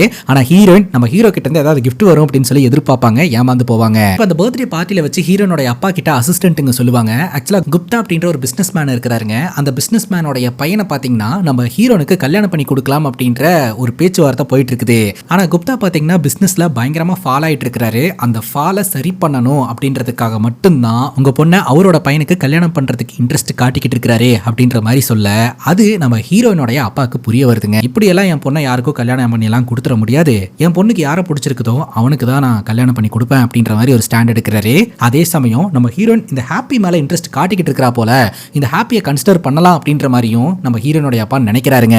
இப்போ நம்ம ஹீரோயின் ரெண்டு பேரும் தனிப்பட்ட முறையில் மீட் பண்ணி பேசிக்கிட்டு இருப்பாங்க. அப்போ நம்ம ஹீரோயின் கேட்டுருவாங்க என்னோட கிஃப்ட் எங்க அப்படின்னு சொல்லிட்டு. அப்போ நம்ம ஹீரோ பார்த்தீங்கன்னா கூச்சத்தோடய அந்த கிஃப்ட் எடுத்து கொடுக்குறாரு. அதை ஓப்பன் ஓப்பன் பண்ணி பார்த்தா கொலுசு இருக்குதுங்க. அந்த கொலுசை பார்த்தீங்கன்னா ஹீரோயின் அவங்க கையில் போட்டுப்பாங்க. இது கையில் போடுறது கிடையாது, காலில் போடுறது அப்படிங்கும்போது அதெல்லாம் எனக்கு தெரியும், நீ ஆஃப் பண்ணு அப்படின்ற மாதிரி சொல்லி அந்த கொலுசை பார்த்துக்கிட்டு இருப்பாங்க. இந்த பொண்ணு கண்டிப்பாக நம்மளை காதலிக்காது, அப்படியே காதலிச்சாலும் நம்ம கூட வாழாது. ஏன்னா இந்த பொண்ணோட லைஃப் ஸ்டைலே வேற அப்படின்னு சொல்லிட்டு ஹீரோ மைண்டை சேஞ்ச் பண்ணிடுவாருங்க. அப்பதான் அன்எக்ஸ்பெக்டடாக ஒரு விஷயம் நடக்கும். பட்டுன்னு நம்ம ஹீரோயின் பார்த்தீங்கன்னா முட்டி போட்டு ஹீரோ கிட்ட ப்ரொபோஸ் பண்ணிடுவாங்க, நான் உன்னை காதலிக்கிறேன் அப்படின்னு சொல்லிட்டு. அது மட்டும் இல்லாமல் உன்னோட பேரண்ட்ஸை கூட்டிட்டு வந்து என்னோட அப்பா கிட்ட பேசு அப்படின்ற மாதிரி சொல்லிடுவாங்க. இதை கேட்டதும் ஹீரோக்கு சந்தோஷப்படுறதா இல்லை ஷாக் ஆகிறதான்னு தெரியாம ஹீரோ அப்படியே முழிப்பாருங்க. இன்னொரு பக்கம் ஹீரோனுடைய அப்பாவும் பார்த்தீங்கன்னா அந்த அசிஸ்டன்ட்டுங்க கிட்ட ஹீரோ பற்றி பேசிக்கிட்டு இருக்கும்போது அசிஸ்டன்ட்டுங்க சொல்லுவாங்க, இந்த பையன் பார்க்கறதுக்கு ரொம்ப இன்னசென்ட்டாகவும் கூலாகவும் இருக்கான், கண்டிப்பாக இந்த பையனோட பேரண்ட்ஸும் இவனை மாதிரி தான் இருப்பாங்க, அதனால கண்டிப்பாக உங்கள் பொண்ணை இந்த பையனுக்கு கல்யாணம் பண்ணி கொடுக்கலாம் அப்படின்ற மாதிரி அவங்களும் சப்போர்ட் பண்ணுறாங்க. இப்போ நம்ம ஹீரோ தன்னோட ஃப்ரெண்டான டிஜேக்கு ஃபோனை போட்டு இந்த விஷயத்த சொல்கிறாருங்க. அவ என்னுடைய பேரண்ட்ஸை பார்க்கணும் அப்படின்ற மாதிரி சொல்கிறாடா, என்னடா பண்ணுறது அப்படின்ற மாதிரி கேட்க, கூட்டிகிட்டு போய் காட்டு அப்படின்ற மாதிரி சொல்கிறாரு. நான் எப்படிடா காட்ட முடியும், அவ ஒரு எலைட் லைஃப் வாழ்ந்துகிட்டு இருக்கிறா, ஸோ என்னோட பேரண்ட்ஸ் வந்து ஒரு வில்லேஜ் ட்ராப்பில் இருந்துட்டு இருக்கிறாங்க, ஸோ எப்படிடா செட் ஆகும், கண்டிப்பாக அக்செப்ட் பண்ணிக்க மாட்டாங்க அப்படின்ற மாதிரி சொல்கிறாரு. அதுக்கு டிஜே சொல்கிறாரு, உனக்கு ரெண்டே ஆப்ஷன் தான், ஒன்று உங்க அப்பா ஒருத்தர் இருக்கிறாரு அப்படின்றதையே மறைச்சிரு, ரெண்டாவது அவளை வேண்டாம் அப்படின்னு சொல்லிட்டு ஒதுங்கி வந்துரு அப்படின்ற மாதிரி சொல்ல ஹீரோ என்ன பண்ணுறதுன்னு தெரியாமல் வீட்டில் உட்காந்துக்கிட்டு இருப்பாருங்க. அந்த நேரம் பார்த்து நம்ம ஹீரோயின் கிட்ட இருந்து மெசேஜ் வந்துகிட்டு இருக்குங்க, ஹீரோடைய அப்பா அம்மாவை பற்றி தெரிஞ்சுக்கணும் அப்படின்றதுக்காக. அந்த நேரம் பார்த்து நம்ம ஹீரோனுடைய தங்கச்சிக்கு திடீர்னு உடல்நிலையில் குறைபாடு ஏற்பட்டுரும். என்ன பண்ணுறதுனே தெரியாமல் நம்ம ஹீரோனுடைய அப்பா அம்மா ஹீரோனோட தங்கச்சியை கொண்டு போய் ஹாஸ்பிட்டல் அட்மிட் பண்ணி அதுக்கப்புறம் சரி பண்ணுவாங்க. இந்த ஒரு சூழலில் நம்ம ஹீரோயின் கிட்ட இருந்தே ஹீரோக்கு கால் வரும், இந்த மாதிரி உன்னோட அப்பா அம்மா பார்க்கணும் அப்படின்னு கேட்டிருந்தேனே என்னாச்சு அப்படின்னு சொல்லிட்டு. அது அப்படின்னு சொல்லிட்டு ஒரு பயங்கரமாக திணறாருங்க. என்னாச்சு அப்படின்னு கேட்கும்போது அது நீ எங்கள் அப்பா அம்மா பார்த்தே ஆகணும் அப்படின்ற மாதிரி சொல்லிட்டு பட்டுன்னு ஃபோட்டோ அமிச்சிட்டு ஃபோனை தூக்கி போட்டுறாருங்க. அதுக்கப்புறம் மெசேஜ் வருது, வாய்ஸ் மெசேஜ் வருது, எதையுமே நம்ம ஹீரோ ஓப்பன் பண்ணி பார்க்கல. கண்டிப்பாக அவளுக்கு நம்ம அப்பா அம்மாவை பிடிக்காது, அதனால இது எல்லாமே முடிஞ்சுது அப்படின்ற மாதிரி நினச்சி ஃபீல் பண்ண ஆரம்பிக்கிறாருங்க. அதுக்கப்புறம் ஹீரோயின் கிட்ட இருந்து கால் வருது, அட்டன் பண்ண உடனே பண்ணது ஒரு மிகப்பெரிய தப்பு அப்படின்ற மாதிரி சொல்ல, நான் என்ன தப்பு செஞ்சேன் அப்படின்ற மாதிரி கேட்க, உன்னோட அப்பா அம்மா பற்றி ஏன் இது வரைக்கும் சொல்லவே இல்லை அப்படின்னு இவங்க ரெண்டு பேருக்குள்ள ஆர்குமெண்ட் வர ஆரம்பிக்குது. எண்ட் ஆஃப் த ஆர்குமெண்ட்ல ஹீரோன்னு சொல்லிடுறாங்க, நம்ம ரெண்டு பேருக்குள்ள செட் ஆகாது அப்படின்னு சொல்லிட்டு. செட் ஆகாதுன்னா எதுக்கு கால் பண்ண அப்படின்னு ஹீரோ கேட்குறாரு. நான் உனக்கு மெசேஜ் பண்ணேன், வாய்ஸ் நோட் அனுப்புனேன், ஆனால் அதெல்லாம் நீ பார்க்கவே இல்லை, அதனால தான் உனக்கு கால் பண்ணேன் அப்படின்ற மாதிரி சொல்ல இவர் பயங்கர டென்ஷன் ஆகி ஃபோனை கட் பண்ணிடுறாருங்க. ரூம்குள்ளேயே கத்த ஆரம்பிப்பாரு. கொஞ்ச நேரத்துக்கு அப்புறம் இவர் மொபைலை எடுத்து அந்த மெசேஜ் ஓப்பன் பண்ணுவாரு. ஸோ அந்த மெசேஜில் இருக்கக்கூடிய வாய்ஸ் நோட்டை ப்ளே பண்ணா நம்ம ஹீரோயின் பார்த்தீங்கன்னா அவங்க ரொம்ப அழகா இருக்காங்க, அவங்க ரொம்ப இன்னசென்ட்டாக இருக்கிறாங்க, இதனால என்ன இருக்கு, எனக்கு அவங்கள ரொம்ப பிடிச்சிருக்கு அப்படின்ற மாதிரி பேசி வச்சிருப்பாங்க. என்னடா அது வாய்ஸ் நோட்லயும் மெசேஜ்லயும் இப்படி சொல்லிட்டு ஃபோன் பண்ணி இப்படி சொல்லியிருக்கிறாளே அப்படின்னு சொல்லிட்டு நம்ம ஹீரோனுக்கு ஃபோன் பண்ணா, என்னடா பயந்துட்டியா, எப்படி நம்மளோட நடிப்பு அப்படின்ற மாதிரி ஹீரோயின் ஜாலியா பேச ஆரம்பிச்சிருவாங்க. நானும் நடிச்சேன் அப்படின்ற மாதிரி ஹீரோ சமாளிப்பாரு. ஏதோ ஒரு பெரிய பிரச்சனையே ஒரு பார்த்துக்கிட்டு இருந்தாரோ அந்த பிரச்சனையெல்லாம் ஈஸியா சால்வ் ஆயிருதுங்க. சரி இவ ஓகே சொல்லிட்டா, ஆனா இவளோட அப்பா அம்மா அக்செப்ட் பண்ணிக்கணுமே அப்படின்னு சொல்லிட்டு நீ என்னோட அப்பா அம்மா போட்டோ கொண்டு போய் உன்னோட அப்பா அம்மா கிட்ட கேட்டு அவங்க ஓகே சொல்றாங்களான்னு பார்க்கலாம், அவங்களோட ரியாக்ஷன் என்னன்றதை தெரிஞ்சுக்கலாம் அப்படின்னு சொல்ல சரின்னு கேட்டுட்டு நம்ம ஹீரோனும் பார்த்தீங்கன்னா ஹீரோடைய அப்பா அம்மா போட்டோ கொண்டு போய் காட்டும் போது ஹீரோனுடைய அப்பா பார்த்துட்டு பார்க்கறதுக்கு நல்லவங்க மாதிரி தான் தெரியுறாங்க, ஓகே தான் அப்படின்ற மாதிரி அவரும் கேஷுவலா பதில் சொல்லிடுறாரு. எதெல்லாம் நினைச்சு ஹீரோ பயந்தாரோ அதெல்லாம் இங்க சுக்குநூறா உடையுதுங்க. கொஞ்ச நாள்ல ஹீரோனுடைய அப்பா அம்மாக்கு ஆனிவர்சரி ஃபங்க்ஷன் வருதுங்க. ஸோ அந்த பார்ட்டிக்கு நம்ம ஹீரோடைய அப்பா அம்மாவை இன்ட்ரோ பண்ணி அங்க பேசிக்கலாம் அப்படின்னு முடிவெடுக்கிறாங்க. இப்போ நம்ம ஹீரோ தன்னோட அப்பா அம்மா கிட்ட பேசுறாருங்க, இந்த மாதிரி எனக்கு ஒரு பொண்ணு பிடிச்சிருக்கு, அந்த பொண்ணு பார்க்கறதுக்கு இப்படிதான் இருப்பா அப்படின்ற மாதிரி சொல்லிட்டு ஆரம்பத்துல ஹீரோடைய அப்பா யோசனை பண்றாரு. அதுக்கப்புறம் பையனுக்கு விருப்பம் அப்படின்னு சொல்லிட்டு இந்த மாதிரி அலமாரியில ஒரு 50 பொண்ணுங்களோட போட்டோ வச்சிருக்கிறேன், அந்த பொண்ணுங்களோட போட்டோவை எல்லாம் புரோக்கர் கிட்ட ரிட்டர்ன் பண்ணிருங்க அப்படின்னு சொல்றாரு. சோ நம்ம ஹீரோக்கு ஒரே சந்தோஷம், ஹீரோ பார்த்த பொண்ணையா அப்பா அக்செப்ட் பண்ணிட்டாரு அப்படின்னு சொல்லிட்டு. அதுக்கப்புறம் நம்ம ஹீரோ இந்த விஷயத்த சொல்றாருங்க, இந்த மாதிரி என்னோட காதலியோட அப்பா அம்மாக்கு ஆனிவர்சரி ஃபங்க்ஷன் வருது, ஸோ அந்த ஃபங்க்ஷன்ல நீங்க 2 பேரும் கலந்துக்கணும், வந்தோன்னே பார்த்தோன்னே கிளம்பிடணும் அப்படின்ற மாதிரி கண்டிஷன் போடுறாரு. இது என்ன கண்டிஷன், வந்தோன்னே பார்த்தோன்னே கிளம்புறது? அப்போ ஒன்று பொண்ணு அந்த அலமாரியில இருக்கக்கூடிய 50 பொண்ணுங்கள்ல ஏதாவது ஒரு பொண்ணு போட்டோ சூஸ் பண்ணு, அதுலயே ஒரு பொண்ணை பார்த்து நம்ம கல்யாணம் பண்ணிக்கலாம் அப்படின்னு சொல்ல, அதெல்லாம் ஒன்றும் வேணாம்ப்பா, 50 பொண்ணுங்களோட போட்டோவை நான் ரிட்டர்ன் பண்ணிடுறேன் அப்படின்ற மாதிரி சொல்லிடுறாரு. ஹீரோ பார்த்தீங்கன்னா ரொம்ப கண்டிஷனா ரொம்ப ஸ்ட்ராங்கா தன்னுடைய அப்பா அம்மா மட்டும்தான், அதாவது நீங்க 2 பேரும் மட்டும் அந்த ஃபங்க்ஷனுக்கு வந்தா போதும் அப்படின்ற மாதிரி சொல்லுவாரு. இப்போ அந்த ஆனிவர்சரி ஃபங்க்ஷனும் தொடங்குதுங்க. அந்த ஃபங்க்ஷன்ல நம்ம ஹீரோனும் இருக்கிறாங்க. ஹீரோயினோட அப்பா பார்த்தீங்கன்னா பயங்கர குஷியோட இருந்துட்டு இருக்காரு, டான்ஸ் எல்லாம் ஆடிட்டு இருக்காரு. அந்த டைம் தான் பார்த்தீங்கன்னா இந்த குப்தா அப்படின்ற அந்த பிசினஸ் மேன் வராரு. பிசினஸ் மேன் பார்த்தீங்கன்னா அவனோட வளர்ச்சிக்காக என் பொண்ணை கல்யாணம் பண்ணணும் அப்படின்னு நினைச்சான் இல்லையா, அவனுக்கு ஒரு பாடம் புகட்டுற மாதிரி நான் ஒரு விஷயத்த பண்ணலான்னு இருக்கிறேன். ஸோ இந்த ஸ்டேஜில் வச்சு நான் என் பொண்ணை ஹாப்பி ராஜுக்கு தான் கல்யாணம் பண்ணி கொடுக்குறேன் அப்படின்றத சொல்ல போறேன் அப்படின்ற ஒரு பிளான்ல இருப்பாருங்க. அந்த நிகழ்ச்சி நல்லபடியா போயிட்டு இருக்கும். அங்க பெரிய பெரிய பணக்காரங்களாம் வந்திருப்பாங்க. எல்லாருமே பாத்தீங்கன்னா சரக்க ஷேர் பண்ணிட்டு அப்படியே டான்ஸ் ஆடிக்கிட்டு அந்த ஃபங்க்ஷனே பாத்தீங்கன்னா ரொம்ப பிரீமியமா போயிட்டு இருக்கும். அதே சமயம் ஹீரோயின் கேட்டுட்டே இருப்பாங்க, இந்த மாதிரி உங்க அப்பா அம்மா எங்க வரேன்னு சொன்னாங்களா, வரல அப்படின்னு சொல்லிட்டு. நானும் ட்ரை பண்ணிட்டே தான் இருக்கேன், போனே எடுக்க மாட்டேன்றாங்க அப்படின்ற மாதிரி ஹீரோ சொல்லிக்கிட்டு இருப்பாருங்க. கொஞ்ச நேரத்திலே பாத்தீங்கன்னா அந்த ஃபங்க்ஷன் நடக்கிற இடத்துக்கு வெளியில ஒரு பெரிய பஸ் நிக்குது. அந்த பஸ்ல இருந்து இருந்தே நம்ம ஹீரோவோடைய அப்பா சொந்தக்காரங்க ஊருக்காரங்க அப்படின்னு சொல்லிட்டு ஒரு கூட்டமே வந்திருக்கும். ஏதோ காது குத்து நிகழ்ச்சிக்கு வந்திருக்கிற மாதிரி வீட்டில் இருக்கக்கூடிய பழம் ஸ்வீட்ஸ் எல்லாத்தையுமே எடுத்துட்டு வந்திருப்பாங்க. அந்த நேரம் பார்த்து நம்ம ஹீரோயினோட அப்பா ஸ்டேஜ்ல வச்சு அனௌன்ஸ்மெண்ட் கொடுத்துட்டு இருப்பாரு. இந்த மாதிரி என் பொண்ணை இவன் தான் கல்யாணம் பண்ணிக்க போறான் அப்படின்னு அந்த பிசினஸ் மேனை நோஸ் கட் பண்ற மாதிரியே பேசிக்கிட்டு இருப்பாருங்க. என்ன பேஸ் பண்ணி தான் அவன் இப்படி பேசிக்கிட்டு இருக்கான் அப்படின்னு அந்த பிசினஸ் மேனுக்கு நல்லாவே தெரியுது. இப்போ நம்ம ஹீரோடைய கூட்டம் அந்த இடத்துக்கு வராங்க. அந்த எக்ஸலேட்டர்ல நம்ம ஹீரோடைய அப்பாக்கு ஏற தெரியலங்க. என்னடா அது படிபாட்டுக்கு போய்கிட்டே இருக்கு அப்படின்ற மாதிரி கேட்க அப்பதான் முத்து சொல்றாரு, இது வந்து எக்ஸலேட்டர் இப்படிதான் போயிட்டு இருக்கும் அப்படின்னு சொல்லிட்டு. உடனே ஹீரோடைய அப்பா அவங்க ஆளுங்க கிட்ட எல்லாம் இது பேர் எக்ஸ்கலெக்டரா, படிக்கட்டு பாட்டுக்கு மூவ் ஆயிட்டு இருக்கும் பார்த்து வாங்க அப்படின்ட்டு ஃபைனலி ரொம்ப குஷியோட அந்த ப்ரோக்ராம் நடக்கிற இடத்துக்கு வருவாங்க. சோ இவங்களை பார்த்த உடனே நம்ம ஹீரோனுடைய அப்பா அம்மா ரொம்பவே ஷாக் ஆயிடுறாங்க. என்னடா அது கிராமத்தாளுங்க மாதிரி இவங்க வந்திருக்காங்களே அப்படின்னு சொல்லிட்டு. இந்த குப்தாக்கு பயங்கர பாயிண்டா அமைஞ்சிருது. இப்போ நான் எப்படி நோஸ் கட் பண்றேன்னு பாரு அப்படின்ற மாதிரி சொல்லிட்டு அந்த ஸ்டேஜ் ஏறி வேணுனே நம்ம ஹீரோவோடைய அப்பாவை அங்க பேச வைக்கிறதும் பாட வைக்கிறதும் இந்த கிராமத்துல இருந்து வந்திருக்காங்க அப்படின்னு சொல்லிட்டு ஒரு வெகுளித்தன்மை இருக்கும் இல்லையா, அந்த வெகுளித்தன்மையை அந்த பணக்காரங்க முன்னாடி கேலியும் கிண்டலும் ஆக்கி சிரிக்க வைக்கிறது அப்படின்னு சொல்லிட்டு இந்த விஷயங்களை எல்லாம் அந்த குப்தான்ற பிசினஸ்மேன் பண்றாருங்க. இது எல்லாமே நம்ம ஹீரோனுடைய அப்பாவுக்கு ஒரு எரிச்சலை ஏற்படுத்துது. அது மட்டும் இல்லாம அந்த ஊர்க்காரங்க எல்லாம் அந்த பார்ட்டியை எப்படி அணுகணும் அப்படின்றது தெரியாம அங்க பண்ற ஆக்டிவிட்டிஸ் எல்லாம் பார்த்து பெரிய பெரிய பணக்காரங்க எல்லாம் சிரிக்க இதை பார்த்து நம்ம ஹீரோக்கு ரொம்ப அசிங்கமா இருக்குதுங்க. பயங்கரமா போய் குடிக்க ஆரம்பிக்கிறாரு. குடிச்ச போதையிலேயே ரோட்ல வந்து நின்று பயங்கரமா டான்ஸ் ஆட ஆரம்பிக்கிறாருங்க. அப்ப படத்தோட ஸ்டார்டிங் சீன்ல இந்த தேன்மொழி சொன்னது இவருக்கு ஞாபகம் வருது. உன்னோட அப்பா கண்டிப்பா ஒரு நாள் இல்லனா ஒரு நாள் உன்னை நட்ரோட்ல நிக்க வைப்பாரு பாரு அப்படின்னு சொல்லிட்டு அதே மாதிரி இப்போ ஹீரோ நட்ரோட்ல நிக்கிறாருங்க. எல்லாமே கூடி வந்தாலும் அப்பா வந்து இப்படி ஒரு கிராமத்தாள் அப்படின்றதுனால எல்லாமே போச்சு அப்படின்ற மாதிரி ஃபீல் பண்றாரு. இதனால பாத்தீங்கன்னா பயங்கர பிரச்சனை ஆகுதுங்க. நம்ம ஹீரோனுடைய அப்பாவும் பயங்கர டென்ஷன் ஆகி கத்த ஆரம்பிச்சிடுறாரு. இந்த பக்கம் நம்ம ஹீரோ போயிட்டு அவங்க அப்பா கிட்ட ஏன்பா இந்த மாதிரிலாம் பண்றீங்க அப்படின்ற மாதிரி கேட்டா நான் நார்மலா தான் இருக்கிறேன், நீங்க தான் இந்த மாதிரி வியோடா பாக்குறீங்க அப்படின்ற மாதிரி அவரு சொல்லிடுறாரு. இன்னொரு பக்கம் நம்ம ஹீரோனுக்கும் இடையில கூட ஒரு விரிசல் ஏற்பட்டு ரெண்டு பேருக்குள்ள பயங்கரமா சண்டை வர ஆரம்பிக்குதுங்க. அந்த சண்டையில ஹீரோன் கேக்குறாங்க, நான் உன்னோட அப்பா அம்மா மட்டும் தானே இன்வைட் பண்ண சொன்னேன், எதுக்கு ஒரு ஊரையே இங்க கூப்பிட்டு வந்து இங்க இவ்வளவு பெரிய பிரச்சனை உருவாக்குன அப்படின்ட்டு. ஹீரோ சொல்றாரு, நான் என்னோட அப்பா அம்மா மட்டும் தான் கூப்பிட்டேன், இத்தனை பேர் வருவாங்கன்னு நான் நினைச்சு கூட பார்க்கல அப்படின்னு. அது மட்டும் இல்லாம நீ என்ன சொன்னாலும் கேட்டு மாறதுக்கு நான் தயாரா இருக்கிறேன், ஆனா என்னோட அப்பா அம்மா மாற மாட்டாங்க, அவங்க அந்த வில்லேஜ் ஆளுங்க தான், அவங்க அப்படிதான் இருப்பாங்க, அதுக்காக நான் ஒன்றும் பண்ண முடியாது அப்படின்ற மாதிரி இவர் சொல்றாரு. அது மட்டும் இல்லாம நான் அப்பவே யோசனை பண்ணிருக்கணும், நான் கொலுசை கொண்டாந்து கொடுக்கும்போது அதை காலில் போடாம நீ கையில போட்ட, இது வரைக்கும் நீ என் கூட பழகுனதெல்லாம் நடிப்பு தான் அப்படின்னு ஹீரோ கத்த ஆரம்பிக்கிறாரு. ஹீரோ அழுவ ஆரம்பிச்சிடுறாங்க. அப்பதான் சில விஷயங்களை சொல்றாங்க. ஆக்சுவலா ஹீரோனுக்கு உண்மையிலேயே ஹீரோ ரொம்ப பிடிச்சு போயிருந்துருக்குதுங்க. அதாவது ஃபர்ஸ்ட் டைம் பார்க்கும் போதே பாத்தீங்கன்னா நம்ம ஹீரோ அந்த ப்ராஜெக்ட் எக்ஸ்பிளைன் பண்றேன்னு சொல்லிட்டு உளறிக்கிட்டு இருப்பார் இல்லையா, அப்ப எல்லாருமே கலாய்ச்சிக்கிட்டு இருக்கும்போது அந்த இடத்துல நம்ம ஹீரோனும் கலாய்ச்சிருந்தாங்கன்னா ஹீரோடைய மானமே போயிருக்கும். ஆனா அந்த டைம்ல நம்ம ஹீரோயின் பாத்தீங்கன்னா என்கரேஜ் பண்ணி விடுவாங்க, அது வேணுனே தான் பண்ணிருப்பாங்க. ஏன்னா ஹீரோனுக்கு ஹீரோ கிட்ட இருக்கக்கூடிய அந்த இன்னசென்ஸ் ரொம்ப பிடிச்சிருந்திருக்குது. அதே சமயம் நம்ம ஹீரோனுக்கு ஹீரோட அப்பா அம்மாவையும் ரொம்ப பிடிச்சிருந்திருக்குது. ஆனா இங்க நடந்த பிரச்சனை தான் எல்லாத்துக்கும் காரணம் அப்படின்ற மாதிரி ஹீரோயின் சொல்றாங்க. இவங்க ரெண்டு பேரும் ஒரு பக்கம் சண்டை போட்டு பிரிறாங்க. இன்னொரு பக்கம் நம்ம ஹீரோனோட அப்பா பாத்தீங்கன்னா தன்னோட அசிஸ்டன்ட்டுங்க கிட்ட இவங்க எல்லாம் எங்கிருந்து வந்தாங்களோ பிச்சைக்காரங்க பரதேசி பசங்கன்னு சொல்லிட்டு வாய்க்கு வந்தபடி பேசிடுறாருங்க. இது எல்லாத்தையுமே நம்ம ஹீரோட அப்பா அங்கிருந்து கேட்டுறாரு. பயங்கர கோவத்தோட அந்த இடத்த விட்டு கிளம்புறாருங்க. அடுத்த நாள் காலையில மொத்த பேருமே பாத்தீங்கன்னா நம்ம ஹீரோனோட வீட்டுல வந்து உட்காந்துக்கிட்டு இருக்காங்க.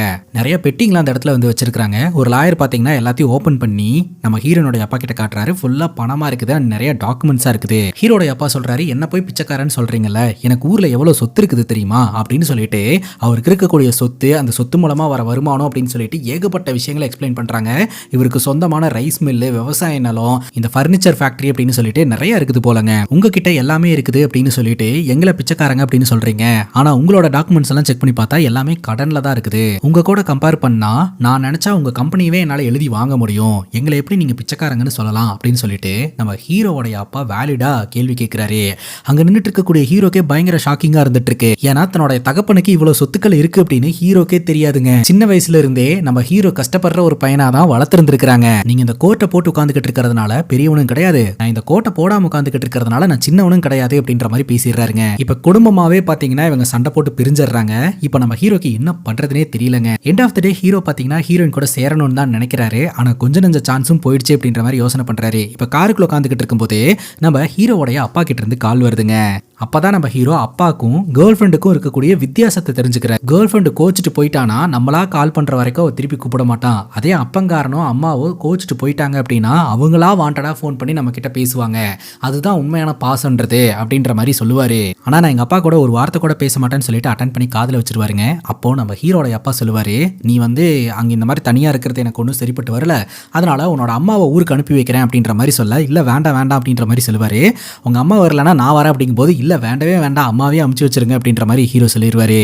இப்போ நம்ம ஹீரோட அம்மா பாத்தீங்கன்னா ஊருக்கு கிளம்பி வருவாங்க. இவங்க ஒரு பிளாட்ல தான் பாத்தீங்கன்னா இப்ப ஸ்டே பண்ணிருப்பாங்க. ஹீரோட அம்மா பாத்தீங்கன்னா அந்த பிளாட்ல சமைக்கிறது, வீட்டை பாத்துக்கிறது அப்படின்னு சொல்லிட்டு இருப்பாங்க. அதே சமயம் பெங்களூர் பாத்தீங்கன்னா இப்ப ட்ரெண்டுக்கு அடாப்ட் ஆகி போயிட்டு இருக்கு இல்லையா, அதே மாதிரி நானும் இருக்கணும்னு ஆசைப்படுறேன் அப்படின்னு சொல்லிட்டு நம்ம ஹீரோட அம்மா புதுசா ட்ரெஸ் எல்லாம் பார்த்துட்டு எனக்கு இதெல்லாம் வாங்கி கொடு அப்படின்ற மாதிரி கேட்பாங்க. ஹீரோவும் கூட்டிட்டு போய் எல்லாம் வாங்கி கொடுப்பாருங்க. ஹீரோட அம்மா பாத்தீங்கன்னா ஈஸியா அந்த ட்ரெண்டுக்கு அடாப்ட் ஆயிருவாங்க. ஹீரோ ஸ்ட்ரெஸ் தாங்க முடியாம நான் ஒரு 2-3 நாள் கோவாக்கு போயிட்டு வந்துடுறேன் அப்படின்ற மாதிரி சொல்லிட்டு கிளம்புவாருங்க.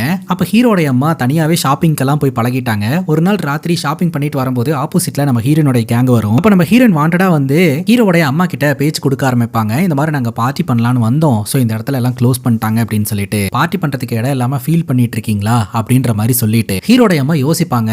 இந்த மாதிரி என்னோட கணவர் இங்கே என்ன அனுப்பி வச்சதே ஹீரோ அந்த பொண்ணு கூட சேரக்கூடாதுன்ட்டு தான். ஆனா இந்த பொண்ணுங்க கஷ்டப்படுறத பார்த்தா நமக்கு ஒரு மாதிரி இருக்குது, பரவாயில்ல இந்த பொண்ணுங்க கூட ஜாலியா இருக்கலாம் அப்படின்னு சொல்லிட்டு நீங்க என் வீட்டுக்கு வாங்க அப்படின்னு சொல்லிட்டு இவங்களை எல்லாம் வீட்டுக்கு கூட்டு போயிட்டு அந்த வீட்டுல பயங்கரமா பார்ட்டி பண்ணிக்கிட்டு இருப்பாங்க. அந்த பார்ட்டில நம்ம ஹீரோட அம்மா குடிக்கவும் செய்வாங்க.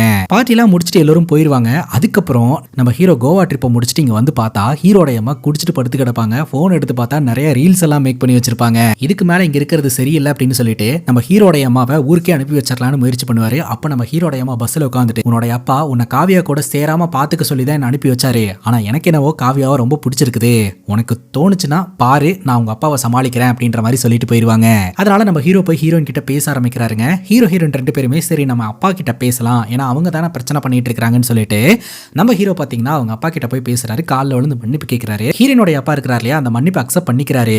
ஆனா உன்னுடைய அப்பா தானே என்ன வீட்டுல வச்சு பயங்கரமா இன்சல்ட் பண்ணாரு, இதே மாதிரி உன்னுடைய அப்பாவை மன்னிப்பு கேட்க சொல்லு, நான் உனக்கு கல்யாணம் பண்ணி வச்சிடறேன் அப்படின்ற மாதிரி சொல்ல, இது நடக்கிற காரியமா அப்படின்னு ஹீரோ யோசனை பண்ண ஆரம்பிக்கிறாரு. இந்த விஷயத்த தன்னோட அம்மா கிட்ட சொல்லும்போது அதை நான் பாத்துக்கிறேன், பட் ஹீரோனோட ஃபேமிலி இங்க வந்தா மட்டும்தான் அதை நம்மளால செயல்படுத்த முடியும் அப்படின்னு சொல்ல நம்ம ஹீரோனை வச்சு அவங்க அப்பா கிட்ட பேச வைக்கிறாருங்க. உங்களோட கண்டிஷன்ஸுக்கு அவர் ஓகே, அவர் மன்னிப்பு கேட்கறதுக்கு தயாரா இருக்கிறாரு, ஆனா அவரோட வீட்டுல வச்சு தான் மன்னிப்பு கேட்பேன்னு சொல்றாரு, அதனால நம்ம அங்க போலாமா அப்படின்ற மாதிரி கேட்க நம்ம ஹீரோனுடைய தங்கச்சி பாத்தீங்கன்னா ஒரு கிராமத்துக்கு போகணும் அப்படின்னு ஆசைப்பட்டு இருந்திருப்பா. சரி போலாம் அப்படின்னு சொல்லிட்டு இவங்களும் கிளம்பி அங்க போயிருவாங்க. கிராமத்துல பண்ணக்கூடிய அந்த சீரு சடங்கு அதெல்லாமே பாத்தீங்கன்னா நம்ம ஹீரோனுடைய அம்மா அப்பாவுக்கு ரொம்பவே புதுசா இருக்கும். ஆக்சுவலா இவங்க தமிழ்நாடும் கிடையாதுங்க, அவங்க வந்து நார்த் இந்தியாங்க. சோ அதனால பாத்தீங்கன்னா அவங்களுக்கு இந்த தமிழ் கல்ச்சர்லாம் ஃபர்ஸ்ட் தெரிய மாட்டேங்குது, அதெல்லாம் கொஞ்சம் கொஞ்சம் அடாப்ட் ஆகுறாங்க. இப்ப ஹீரோனுடைய ஃபேமிலி ஹீரோட வீட்டுக்கு வந்தாச்சு. இப்ப அப்பாவை எப்படி மன்னிப்பு கேட்க வைக்கிறது அப்படின்னு யோசனை பண்ணும்போது ஒரு பிளான் இருக்குதுங்க. வீட்டுக்கு ஒரு சாமியாரை வர சொல்லி அந்த சாமியார் மூலமா பரிகாரம் பண்ணாதான் இந்த பிரச்சனை சால்வ் ஆகும்னு பேச வச்சிடலாம் அப்படின்னு சொல்லிட்டு நம்ம பிரேம்ஜியை வர வைக்கிறாங்க. அவர் இந்த ஜாதகத்தை எல்லாம் பார்த்துட்டு வீட்டுல இருக்கிற பிரச்சனை எல்லாம் சால்வ் ஆகி இவங்க 2 பேருக்கும் நல்லபடியா திருமணம் நடக்கணும்னா இந்த ஜாதகத்துக்கு சொந்தமானவரு காசிக்கு அம்மனக்குண்டியோட நடந்து போய் தலைகிலா நின்று பூஜை பண்ணாதான் சரியாகும் அப்படின்னு சொல்ல, அதை எப்படி பண்ண முடியும் அப்படின்ற மாதிரி நம்ம ஹீரோனுடைய அப்பா கேட்கிறாரு. அப்படி இல்ல அப்படின்னா ஜோடிங்களுக்கு சாப்பாடு போட்டு அவங்க கிட்ட மன்னிப்பு கேட்டா எல்லாம் சரியாயிரும், வீட்டுல கூட ஒரு ஜோடி இருக்கிறாங்களே அவங்களுக்கு சாப்பாடு போட்டு காலைல விழுங்க கண்டிப்பா சரியாயிரும் அப்படின்ற மாதிரி சொல்ல, சாமி ஆக்சுவலா இதை பண்ண வேண்டியதே அவங்க தான், ஏன்னா அந்த ஜாதகமே அவங்களது தான் அப்படின்ற மாதிரி உல்டா அடிச்சு விட்டுறாருங்க. ஹீரோக்கு பேக் ஃபயர் ஆயிருது. முதல் முயற்சி ஃபெயிலியர் ஆயிடுச்சு. 2வது முயற்சியா நம்ம ஹீரோட ஃப்ரெண்ட் டிஜே இருக்கிறார் இல்லையா, அவர்கிட்ட அப்பாவோட வாய்ஸ்ல மிமிக்ரி பண்ணுடா, நீ அந்த ரூம்குள்ள இருந்து மன்னிப்பு கேட்கற மாதிரி ஆக்ட் பண்ணு, நான் வெளியில என்னோட மாமனாரை வந்து நிக்க வச்சிடறேன் அப்படின்னு சொல்லிட்டு ஹீரோனுடைய அப்பாவை அங்க நிக்க வச்சு இந்த மாதிரி அவர் முகத்தை பார்த்து சொல்றதுக்கு கொஞ்சம் யோசனை பண்றாரு அப்படின்னு சொல்ல, சரின்னு அங்க வந்து ஹீரோனுடைய அப்பா நின்னுக்கிட்டு இருப்பாருங்க. அப்ப டிஜே பாத்தீங்கன்னா வாய்ஸ் மாதிரி எல்லாம் பேசி மன்னிப்பு கேட்டுருவாரு. இவரும் பாத்தீங்கன்னா கொஞ்சம் மனமுருகிடுவாரு. அப்பதான் இன்னொரு சம்பவம் நடக்கும். ஆக்சுவலா பாத்ரூம்குள்ள குளிச்சிட்டு இருக்கக்கூடிய உண்மையான நம்ம ஹீரோடைய அப்பா வெளியில வந்துருவாரு. சோ ஹீரோ சீட் பண்றாரு அப்படின்ற விஷயமும் நம்ம ஹீரோனுடைய அப்பாக்கு தெரிஞ்சு போச்சு. இப்ப 2வது முயற்சியும் தோல்வி அடைஞ்சிருச்சு. அடுத்து என்ன பண்ணலாம்னு யோசனை பண்ணிட்டு இருக்கும்போது இவங்க வீட்டுக்கு டெக்கரேஷன் ஒர்க் நடந்துட்டு இருக்கும். அப்ப பூக்கூடையோட ஹீரோடைய அப்பா நின்னுக்கிட்டு இருப்பாரு. தெரியாதனமா இடிச்ச உடனே சாரி மன்னிச்சுக்கங்க அப்படின்ற மாதிரி ஹீரோடைய அப்பா சொல்லுவாரு. அப்ப இடிச்சா தன் அறியாமையே அவர் மன்னிப்பு கேட்கிறாரு. இதையே சான்ஸா பயன்படுத்தி நம்ம ஹீரோனுடைய அப்பாவை இங்க வந்து நிக்க வச்சு ஒரு வாட்டி இடிச்சிடலாம், அப்புறம் மன்னிப்பு கேட்டுருவாரு, பிரச்சனை சால்வ் ஆயிரும் அப்படின்னு நினைச்சிட்டு நம்ம ஹீரோ பாத்தீங்கன்னா ஹீரோனுடைய அப்பாவை கூட்டு வரதுக்கா போயிருவாருங்க. இந்த கேப்ல மறுபடியும் ஒரு சொல்றாரான்னு பாத்திரலாம் அப்படின்னு சொல்லிட்டு திரும்ப நம்ம டிஜே போய் இடிச்சு விட்டுருவாருங்க. அவரு சாரி கேட்டு பயங்கர டென்ஷனோட நின்றுட்டு இருப்பாரு. ஹீரோனுடைய அப்பா அங்க வந்து நிக்கும் போது டிஜே போய் இடிப்பாருங்க. கண்டபடி கத்தார வச்சிருவாரு. உனக்கு அறிவு இருக்கா இல்லையா, சொல்லிக்கிட்டே இருக்கிறேன் சும்மா வந்து இடிச்சுக்கிட்டே இருக்கிற அப்படின்னு காய்ச்சி முடிச்சுட்டு கத்தார வச்சிருவாரு. ஹீரோனுடைய அப்பாவுக்கு கோவம் வந்துரும். என்ன எதுக்கு இப்படி எல்லாம் பேசிக்கிட்டு இருக்கிறாரு அப்படின்னு சொல்லிட்டு, ஐயோ உங்களை சொல்லலங்க இந்த டிஜேவை தான் சொன்னாரு அப்படின்னு சொல்லிட்டு இப்படியே சமாளிச்சிருவாங்க. ஹீரோனுடைய ஹீரோனுடைய அப்பாக்கு செம்ம கோவம் வருதுங்க. போய் தன்னோட ஃபேமிலி கிட்ட பேசுறாங்க. எனக்கு என்னமோ எதுவுமே சரிப்பட்டு வரல. அது மட்டும் இல்லாம இவங்க வீட்டெல்லாம் டெக்கரேட் பண்ணிட்டு இருக்கிறதெல்லாம் பார்த்தா ஒருவேளை கட்டாய கல்யாணம் பண்ணி வச்சாலும் வச்சிருவாங்க. நம்ம இங்கிருந்து கிளம்பலாம் அப்படிங்கும்போது கரெக்டா நம்ம ஹீரோடைய அம்மா உள்ள வந்துட்டு, ஐயோ அப்படியெல்லாம் ஒன்றும் நினைக்காதீங்க, கல்யாணம் அவங்களுக்கு கிடையாது, எங்களுக்கு தான். எங்களுக்கு வந்து இந்த ஆனிவர்சரி வருது, அதுக்காக தான் டெக்கரேட் பண்ணிட்டு இருக்கிறோம் அப்படின்ற மாதிரி சொல்லிடுவாங்க. அதுக்கப்புறம் ராத்திரி எல்லாரும் தூங்கிட்டு இருக்கும்போது திடீர்னு நம்ம ஹீரோனுடைய தங்கச்சிக்கு உடம்பு சரியில்லாம ஆகுதுங்க. இதுக்கு முன்னாடி ஆச்சு பாத்தீங்களா, அதே மாதிரி ஆகுது. எல்லாருமே பதறி போயிடுறாங்க. இந்த கிராமத்துல ஹாஸ்பிட்டலுக்கு எங்கன்னு போறது அப்படின்னு சொல்லிட்டு கதற ஆரம்பிக்கிறாங்க. அப்போ நம்ம ஹீரோட மொத்த குடும்பமும் வந்து அந்த பொண்ணுக்கு ட்ரீட்மெண்ட் பார்க்க ஆரம்பிக்குதுங்க. அந்த ட்ரீட்மெண்ட் பலனளிச்சு அந்த பொண்ணு உடனே குணமாகறா. அப்ப நம்ம ஹீரோனுடைய அம்மா அழுவுறாங்க. என் பொண்ணு உயிரே போயிரும் அப்படின்னு நினைச்சேன், இந்த உதவியை நான் என்னைக்குமே மறக்க மாட்டேன் அப்படின்ற மாதிரி சொல்ல, அப்படியெல்லாம் ஒண்ணு இல்லைங்க, அந்த பொண்ணுக்கு சின்னதா நரம்பு பிடிச்சிருக்குது, இப்ப சரியாயிடுச்சு அப்படின்ற மாதிரி சொல்றாங்க. இவங்க கிட்ட குட் குவாலிட்டிஸும் இருக்கு அப்படின்றத நம்ம ஹீரோனுடைய அப்பா உணர்றாருங்க. அடுத்த நாள் காலையில செல்போன்ல டவர் கிடைக்கலான்னு பார்த்துட்டு இருக்கும்போது நம்ம ஹீரோடைய அப்பா வந்துட்டு, வாங்க ஆத்துக்கு போயிட்டு வரலாம், உங்க வீட்டு ஸ்விம்மிங் பூல் லெவல இங்க சூப்பரா இருக்கும் அப்படின்னு சொல்லி கூட்டிட்டு போறாரு. அப்பதான் நம்ம ஹீரோனுடைய அப்பா பாத்தீங்கன்னா ஹீரோடைய அப்பாவை பத்தின விஷயங்களை எல்லாம் கேட்க ஆரம்பிக்கிறாரு. அப்ப ஹீரோடைய அப்பா சில கதைகளை சொல்ல ஆரம்பிக்கிறாருங்க. நம்ம ஹீரோடைய தாத்தாங்கெல்லாம் இருக்கிறாங்க இல்லையா, அவங்க எல்லாம் பிறக்கும் போதே பாத்தீங்கன்னா ஜெனட்டிக்கல் ப்ராப்ளம்னால ஊனமா பிறந்துட்டாங்க. அதனாலேயே அவங்களால படிக்க போக முடியலங்க. அதனால அவங்க வீட்லயே கல் உடைச்சு மண்ணு கொட்டி சிற்பங்களை செதுக்கி வாழ்க்கையை வாழ்ந்துகிட்டு இருந்திருக்காங்க. பட் இவங்களுக்கு சொத்தெல்லாம் அந்த டைம்லயே இருந்திருக்குதுங்க. பட் அப்பாவோட சித்தப்பா எல்லாம் இருக்கிறாங்க இல்லையா, அவங்க எல்லாம் பாத்தீங்கன்னா இவங்களோட சொத்துக்கள் எல்லாம் அபகரிச்சுட்டாங்க, ஏமாத்தி வாங்கிட்டாங்க. ஏன்னா அவங்க கிட்ட படிப்பறிவு இல்ல. அந்த டைம்ல தான் பாத்தீங்கன்னா நம்ம ஹீரோடைய அப்பா பிறந்திருக்கிறாரு. எல்லா அப்பனும் வந்து தான் குழந்தை எப்படி இருக்கு அப்படின்னு பாக்குறதுக்காக வருவாங்க. ஆனா என்னோட அப்பா மட்டும்தான் நான் முழுசா இருக்கனான்னு பாக்குறதுக்காக வந்தாரு. எங்க ஜெனரேஷன்ல நான் தான் முதல்ல ஊனம் இல்லாம பிறந்தேன். சோ அதனாலேயே பாத்தீங்கன்னா நான் படிக்க போனேன். இருந்தாலும் என்னோட உருவத்தை வச்சு குதிரை முட்டைன்னு கிண்டல் பண்ணிட்டே இருந்தாங்க. சோ நான் இந்த ஊர்லயே படிச்சு இதே ஊர்ல வாத்தியாரான என்ன குதிரை முட்டைன்னு கேள்வி பண்றவங்களை நான் படிக்க வச்சேன் அப்படின்ற மாதிரி அப்பா சொல்றாரு. கொஞ்சம் வருஷங்களுக்கு அப்புறம் எனக்கும் விவரம் வந்துருச்சு. சோ என்னுடைய சித்தப்பாங்கெல்லாம் வந்துட்டு எங்கிட்ட இருந்து சொத்தை அபகரிச்சிருக்கிறாங்க அப்படின்னு நான் கேஸ் போட்டேன். அந்த கேஸ் எங்களுக்கு சாதகமா வந்துச்சு. அதனாலதான் மொத்த சொத்துக்களும் ரிட்டர்ன் எனக்கே கிடைச்சது அப்படின்ற விஷயத்தையும் சொல்றாரு. ஊனமா இருந்த தன்னுடைய அப்பாவை கொண்டாடுனதாவும் சொல்றாருங்க. இதெல்லாம் கேட்டுட்டு நம்ம ஹீரோனுடைய அப்பாக்கு இவங்களும் ரொம்ப கஷ்டப்பட்டு தான் வந்திருக்காங்க அப்படின்ற மாதிரி தெரிய வருது. இப்ப குளிச்சு முடிச்சுட்டு நம்ம ஹீரோனுடைய அப்பா வீட்டுக்கு வரும்போது ஒரு ஆளு வீட்டுக்கு வந்திருக்காருங்க. அவரு பாத்தீங்கன்னா தன்னுடைய பொண்ணுக்கு டிவோர்ஸ் வாங்கி தர சொல்லி உங்க லாயர் கிட்ட பேசணும் அப்படின்ற மாதிரி சொல்றாரு. ஏன் சார், உங்க பொண்ணு பிடிச்சு போய் தானே கல்யாணம் பண்ணா, அவரு கூட அழகா இருக்கிறாரு, ஹைட்டா இருக்கிறாருலாம் சொல்லிட்டு இருந்தாங்களே அப்படிங்கும் போது, அழகு இருந்து ஹைட் இருந்து என்னங்க பிரயோஜனம், டெய்லி வன்கொடுமை பண்றாரு, அடிக்கிறாரு, என் பொண்ணு இதுக்கு மேல முடியல, முடிச்சு விட்டுருங்க அப்படின்ற மாதிரி கேட்கிறா, என் பொண்ணோட லைஃப் எனக்கு ரொம்ப முக்கியம் இல்லையா அப்படின்ற மாதிரி சொல்ல, அந்த பொண்ணு வேற யாரும் கிடையாதுங்க, படத்தோட ஸ்டார்டிங் சீன்ல பார்த்தலையா தேன்மொழி, அவதான். ஹீரோடைய அப்பாவை கிண்டல் பண்ணிட்டு தானே அவங்க போய் வேற ஒரு பையனை கல்யாணம் பண்ணாங்க. கடைசியில ஹீரோடைய அப்பா கிட்டயே உதவி கேட்டு வந்து நிக்கிற நிலைமை வந்திருக்குதுங்க அவங்களுக்கு. இந்த ஒரு சூழ்நிலையில நம்ம ஹீரோயினுடைய அப்பா இருக்கிறார் இல்லையா, இதுக்கு மேல நம்ம இங்க இருக்க வேண்டாம், ஊருக்கு போலாம், நம்ம ஒரு வேலையா வந்தோம், அது இங்க நடக்காது போல, அவரும் மன்னிப்பு கேட்க போறது கிடையாது அப்படின்னு சொல்லிட்டு நாங்கெல்லாம் கிளம்புறங்க அப்படின்ற மாதிரி சொல்லிட்டு அந்த இடத்த விட்டு போயிடுறாங்க. ஹீரோக்கு ரொம்ப கஷ்டமா இருக்குது. திடீர்னு என்ன நினைச்சாருன்னே தெரியலங்க. பட்டுன்னு நம்ம ஹீரோடைய அப்பா போயிட்டு எங்களை மன்னிச்சிருங்க, நாங்க ஏதாவது உங்களை காயப்படுத்திருந்தேன், எங்களை மன்னிச்சிருங்க அப்படின்ற மாதிரி பட்டுன்னு மன்னிப்பு கேட்டுறாரு. இதை கேட்டதும் நம்ம ஹீரோனுடைய அப்பாவுக்கும் ரொம்ப ஷாக்கிங்கா இருக்குது. என்னடா இவர் இப்படி பட்டுன்னு வந்து மன்னிப்பு கேட்டுட்டாரு அப்படின்ட்டு. எதனால இவர் தன்னோட ஈகோ விட்டுட்டு போய் மன்னிப்பு கேட்டாருன்னு பார்த்தா, அந்த தேன்மொழின்ற பொண்ணு நம்ம ஹீரோடைய அப்பா காலில் விழுந்து மன்னிப்பு கேட்டு இருந்திருக்கிறா. நான் உங்களை உருவக்கேலி பண்ணிட்டு உங்க பையனோட காதலை அக்செப்ட் பண்ணாம விட்டுட்டேன், அதனாலதான் என்னோட வாழ்க்கை இந்த நிலைமையில வந்து நின்றுட்டு இருக்கு. நான் அதெல்லாம் பார்க்காம உங்க பையனை கல்யாணம் பண்ணியிருந்தேன்னா இந்நேரம் நான் நல்லா வாழ்ந்துகிட்டு இருந்திருப்பேன். எல்லா தப்பும் என் மேலதான். ஸோ நான் இழந்த வாழ்க்கையை அந்த பொண்ணு இழந்துட வேணாம், அவன் நல்லா இருக்கணும் அப்படின்ற மாதிரி சொல்லிட்டு தேன்மொழி அந்த இடத்த விட்டு போயிருந்திருப்பா. அதனாலதான் பாத்தீங்கன்னா நம்ம ஹீரோடைய அப்பா போய் ஹீரோனுடைய அப்பா கிட்ட மன்னிப்பு கேட்டு இருந்திருப்பாரு. அப்பவே எமோஷனலான ஒரு விஷயத்த சொல்றாருங்க. நீ பிறந்ததுக்கு அப்புறம் நாங்க ஏன் தெரியுமா இன்னொரு குழந்தைய பெத்துக்கவே இல்லை, ஒருவேளை ரெண்டாவது குழந்தை ஊனமா பிறந்துருச்சுன்னா உன்ன மாதிரி அழகா இல்லையே அப்படின்னு சொல்லிட்டு நாங்க ரொம்பவே கஷ்டப்படுவோம். எங்களுக்கு நீனா உயிருடா, ஒரு வயசு வரைக்கும் நீ எங்கூடையே தான் இருப்ப, எங்கூடையே தான் டைம் ஸ்பெண்ட் பண்ணிட்டு இருப்ப, கொஞ்சம் வருஷங்களுக்கு அப்புறம் நீ என்கிட்ட இருந்து விலகி போக ஆரம்பிச்சிட்ட, எனக்கு அது ரொம்பவே கஷ்டமா இருந்தது அப்படின்ற மாதிரி சொல்றாருங்க. இந்த ஒரு சூழ்நிலையில பாத்தீங்கன்னா நம்ம ஹீரோக்கும் ஹீரோனுக்கும் திருமண ஏற்பாடு செய்யப்படுது. அந்த டைம்ல பாத்தீங்கன்னா ஹீரோடைய பாஸ்போர்ட் டீடைல்ஸ் எல்லாம் கேட்டுட்டு இருப்பாங்க. எதுக்காக அப்படின்னா கல்யாணம் முடிஞ்ச கையோட இவங்க அமெரிக்கால போய் செட்டில் ஆகிறதுக்கு. ஆனா ஹீரோக்கு அப்பாவை இப்படி கஷ்டப்படுத்திட்டமே, மீதி இருக்கிற நாட்களாவது அப்பா கூட நல்லபடியா வாழணும் அப்படின்ற மாதிரி ஆசையா இருக்குது.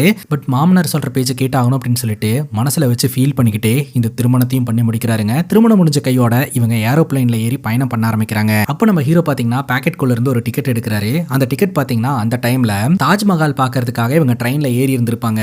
ஆனா அந்த ட்ரெயின்ல ஏதோ ஒரு பிரச்சனை ஆனதுனால நம்ம ஹீரோவும் ஹீரோட அப்பாவும் ட்ரெயினை விட்டு இறங்கி இருந்திருப்பாங்க. இப்ப போக முடியலன்னா என்னடா பெரிய ஆள் ஆனதுக்கு அப்புறம் நீ என்ன ஃபிளைட்ல கூட்டிட்டு போய் என்ன அப்படின்ற மாதிரிலாம் அப்பா சொல்லியிருந்திருப்பாரு. அதெல்லாம் நினைச்சு ரொம்ப ஃபீல் பண்ணுவாரு. அங்க கட் பண்ணா நம்ம ஹீரோட அப்பா இருக்கிறார் இல்லையா, தான் பையன் ஊரை விட்டே போயிட்டா அப்படின்னு சொல்லிட்டு பையனோட போட்டோ பார்த்துட்டு ஃபீல் பண்ணிட்டு இருக்கும்போது திடீர்னு போட்டோ முன்னாடி ஹீரோ வந்து நிப்பாரு. என்னடா வந்துட்ட அப்படின்ற மாதிரி கேட்க பார்த்தா அந்த இடத்துக்கு கண் கலங்கிட்டே நம்ம ஹீரோனுடைய அப்பாவும் வந்து நிப்பாரு. அப்பதான் என்ன நடந்துச்சு அப்படின்றதே தெரிய வரும். சோ இவங்க ஏர்போர்ட்ல உட்காந்துக்கிட்டு இருக்கும்போது நம்ம ஹீரோனுடைய அப்பா போயிட்டு பேசுவாரு. அப்படி பேசும்போது தான் நம்ம ஹீரோ ஒரு விஷயத்த சொல்லுவாருங்க. ஆக்சுவலா என்னோட அப்பாவை பார்த்த அடுத்த செகண்ட்ல இருந்தே உங்க பொண்ணு என்னோட அப்பாவை அப்பா அப்பான்னு கூப்பிட ஆரம்பிச்சிட்டா. ஆனா இப்போ நான் இந்த ஒரு சூழ்நிலை வரைக்கும் நான் உங்களை சார்னு தான் கூப்பிட்டு இருக்கேன். அப்ப எந்த அளவுக்கு நீங்க என்கிட்ட இருந்து தூரமா இருக்கீங்கன்றத பாத்துக்கோங்க. எலைட் லைஃப் அப்படின்றது வேணும் தான், இதை தாண்டி பாசம்னு ஒண்ணு இருக்கு, அதையும் நம்ம யோசிக்கணும் அப்படின்ற மாதிரி சொல்லிட்டு சரி வாங்க போலாம் அப்படின்ற மாதிரி ஹீரோ சொல்லுவாரு. அப்ப ஹீரோ கையில இருக்கக்கூடிய டிக்கெட்டை ஹீரோனோட அப்பா வாங்கி பாப்பாரு. பார்த்தா அவர்கிட்ட இதே மாதிரி ஒரு டிக்கெட் இருக்குதுங்க. அப்பதாங்க விஷயம் தெரிய வருது. சின்ன வயசா இருக்கும்போது நம்ம ஹீரோவும் ஹீரோட அப்பாவும் தாஜ்மஹால் பாக்குறதுக்காக ட்ரெயின்ல ஏறி இருந்திருப்பாங்க இல்லையா, அப்போ ஒரு காதல் ஜோடி பாத்ரூம்குள்ள டிக்கெட் எடுக்காம நின்னுக்கிட்டு இருப்பாங்க. ஏன்னா அவங்க கிட்ட டிக்கெட் எடுக்கிறதுக்கு கூட காசு இல்ல. அப்ப டிடிஆர் பயங்கரமா சத்தம் போட்டு ட்ரெயின்ல இருந்து இறக்கி விட பாப்பாருங்க. அப்ப போயிட்டு நம்ம ஹீரோட அப்பா தான் பேசி அவங்களை ஏன் கஷ்டப்படுத்துறீங்க, அவங்களே ஏதோ ஒரு பொழப்புக்காக போகணும்னு சொல்லி தான் ஆசைப்படுறாங்க, இப்ப டிக்கெட் இருந்தா விட்டுருவீங்கல்ல, இந்தாங்க இந்த டிக்கெட்டை கொடுத்துருங்க, இந்த டிக்கெட்டை வச்சு அவங்க போட்டோம் அப்படின்னு சொல்லிட்டு ஹீரோட அப்பா கிட்ட 3 டிக்கெட் இருக்கும். அதுல 2 டிக்கெட் அவங்க கிட்ட கொடுத்துட்டு ஒரு டிக்கெட்டோட இவர் இறங்கிடுவாருங்க. அந்த ஒரு டிக்கெட் தான் இத்தனை நாள் நம்ம ஹீரோ கையில வச்சுக்கிட்டு இருந்திருக்காரு. அதே சமயம் ஹீரோட அப்பா கொடுத்து உதவி செஞ்ச அந்த கப்பல் வேற யாரும் கிடையாது, நம்ம ஹீரோனுடைய அப்பா அம்மா தான். அன்னைக்கு நம்ம ஹீரோட அப்பா அந்த டிக்கெட்டை கொடுத்து உதவி செஞ்சதுனால தான் இன்னைக்கு இவங்க பணக்காரங்களா ஒரு இடத்துல இருக்கிறாங்க. மனம் முடிஞ்சு போன நம்ம ஹீரோனுடைய அப்பா பாத்தீங்கன்னா ஹீரோட அப்பா காலில் விழுந்து கதறி அழுவ ஆரம்பிக்கிறாருங்க. அப்ப ஹீரோட அப்பா சமாதானப்படுத்துறாரு. இப்ப ஹீரோ படத்தோட ஸ்டார்டிங் சீன்ல பார்த்தா அந்த ஆத்துக்கிட்ட வந்து நிப்பாருங்க. அப்ப சில விஷயங்களை யோசிச்சு பார்ப்பாரு. ஒவ்வொரு மூமெண்ட்லயும் பாத்தீங்கன்னா இவன் ஏன் பையன் ஏன் பையன் ஏன் பையன் அப்படின்னு சொல்லிட்டு ஹீரோட அப்பா மனசுல இருந்து எல்லாத்துக்கிட்டையுமே இன்ட்ரோ பண்ணி வச்சிருந்திருப்பாரு. என் பையன் கெத்து, என் பையன் திறமசாலி, என் பையன் ரொம்ப நல்லவன் அப்படின்னு சொல்லிட்டு. ஆனா அந்த சூழ்நிலையிலலாம் நம்ம ஹீரோக்கு அப்பாவை எல்லாருமே கிண்டல் பண்றாங்க, குதிரை முட்டைன்னு சொல்றாங்க, கேட்கறாங்க, பண்றாங்க. ஸோ இந்த மாதிரி தான் வந்து அவருக்கு ஃபீல் ஆயிருந்திருக்கும். அதனாலேயே அப்பா கிட்ட இருந்து இவர் விலகி இருந்திருப்பாருங்க. மனசுல எந்த கலப்படமே இல்லாம யோசனை பண்ணி பார்த்தா ஹீரோட அப்பா ஹீரோக்கு ஹீரோங்க. ஆக்சுவலா சின்ன வயசா இருக்கும்போது ஸ்கூலுக்கு கொண்டு போறதுக்கு டைரி மில்க் வேணும்னு கேட்டிருந்திருப்பாரு இல்லையா, ஆக்சுவலா ஒரு கிஃப்ட் பாக்ஸ்ல ஒரு டைரி மில்க் வாங்கிட்டு வந்து வச்சிருந்திருப்பாருங்க. அதை நம்ம ஹீரோ சண்டை போட்டுட்டு பார்க்காமயே விட்டு இருந்திருப்பாரு. ஒவ்வொரு சூழ்நிலையிலுமே ஹீரோட அப்பா ஹீரோ விட்டு கொடுக்காம தான் கைஸ் இருந்திருக்கிறாரு. இப்பதான் நம்ம ஹீரோ அதை புரிஞ்சுக்கிட்டு தன்னுடைய அப்பா கூட சேர்றாரு. ஸோ இந்த படத்தை எல்லா அப்பாக்களுக்காகவும் டெடிகேட் பண்ணியிருக்கோம் அப்படின்ற மாதிரி சொல்லி இந்த படத்தை முடிக்கிறாங்க. இந்த படத்தை பற்றி நீங்கள் என்ன நினைக்கிறீங்க அப்படின்னு உங்களோட கருத்தை கமெண்ட் செக்ஷனில் பதிவு பண்ணுங்க. அண்ட் இதே மாதிரி வேறு எதனா படத்தை பற்றி பேசணும் அப்படின்னு நினைச்சாலும் படத்தோடைய பேரை கமெண்ட் செக்ஷனில் சொல்லுங்கள். இதே மாதிரி வேற ஒரு நல்ல வீடியோவில் வந்து சந்திக்கிறேன். Love you guys, take care and cheers.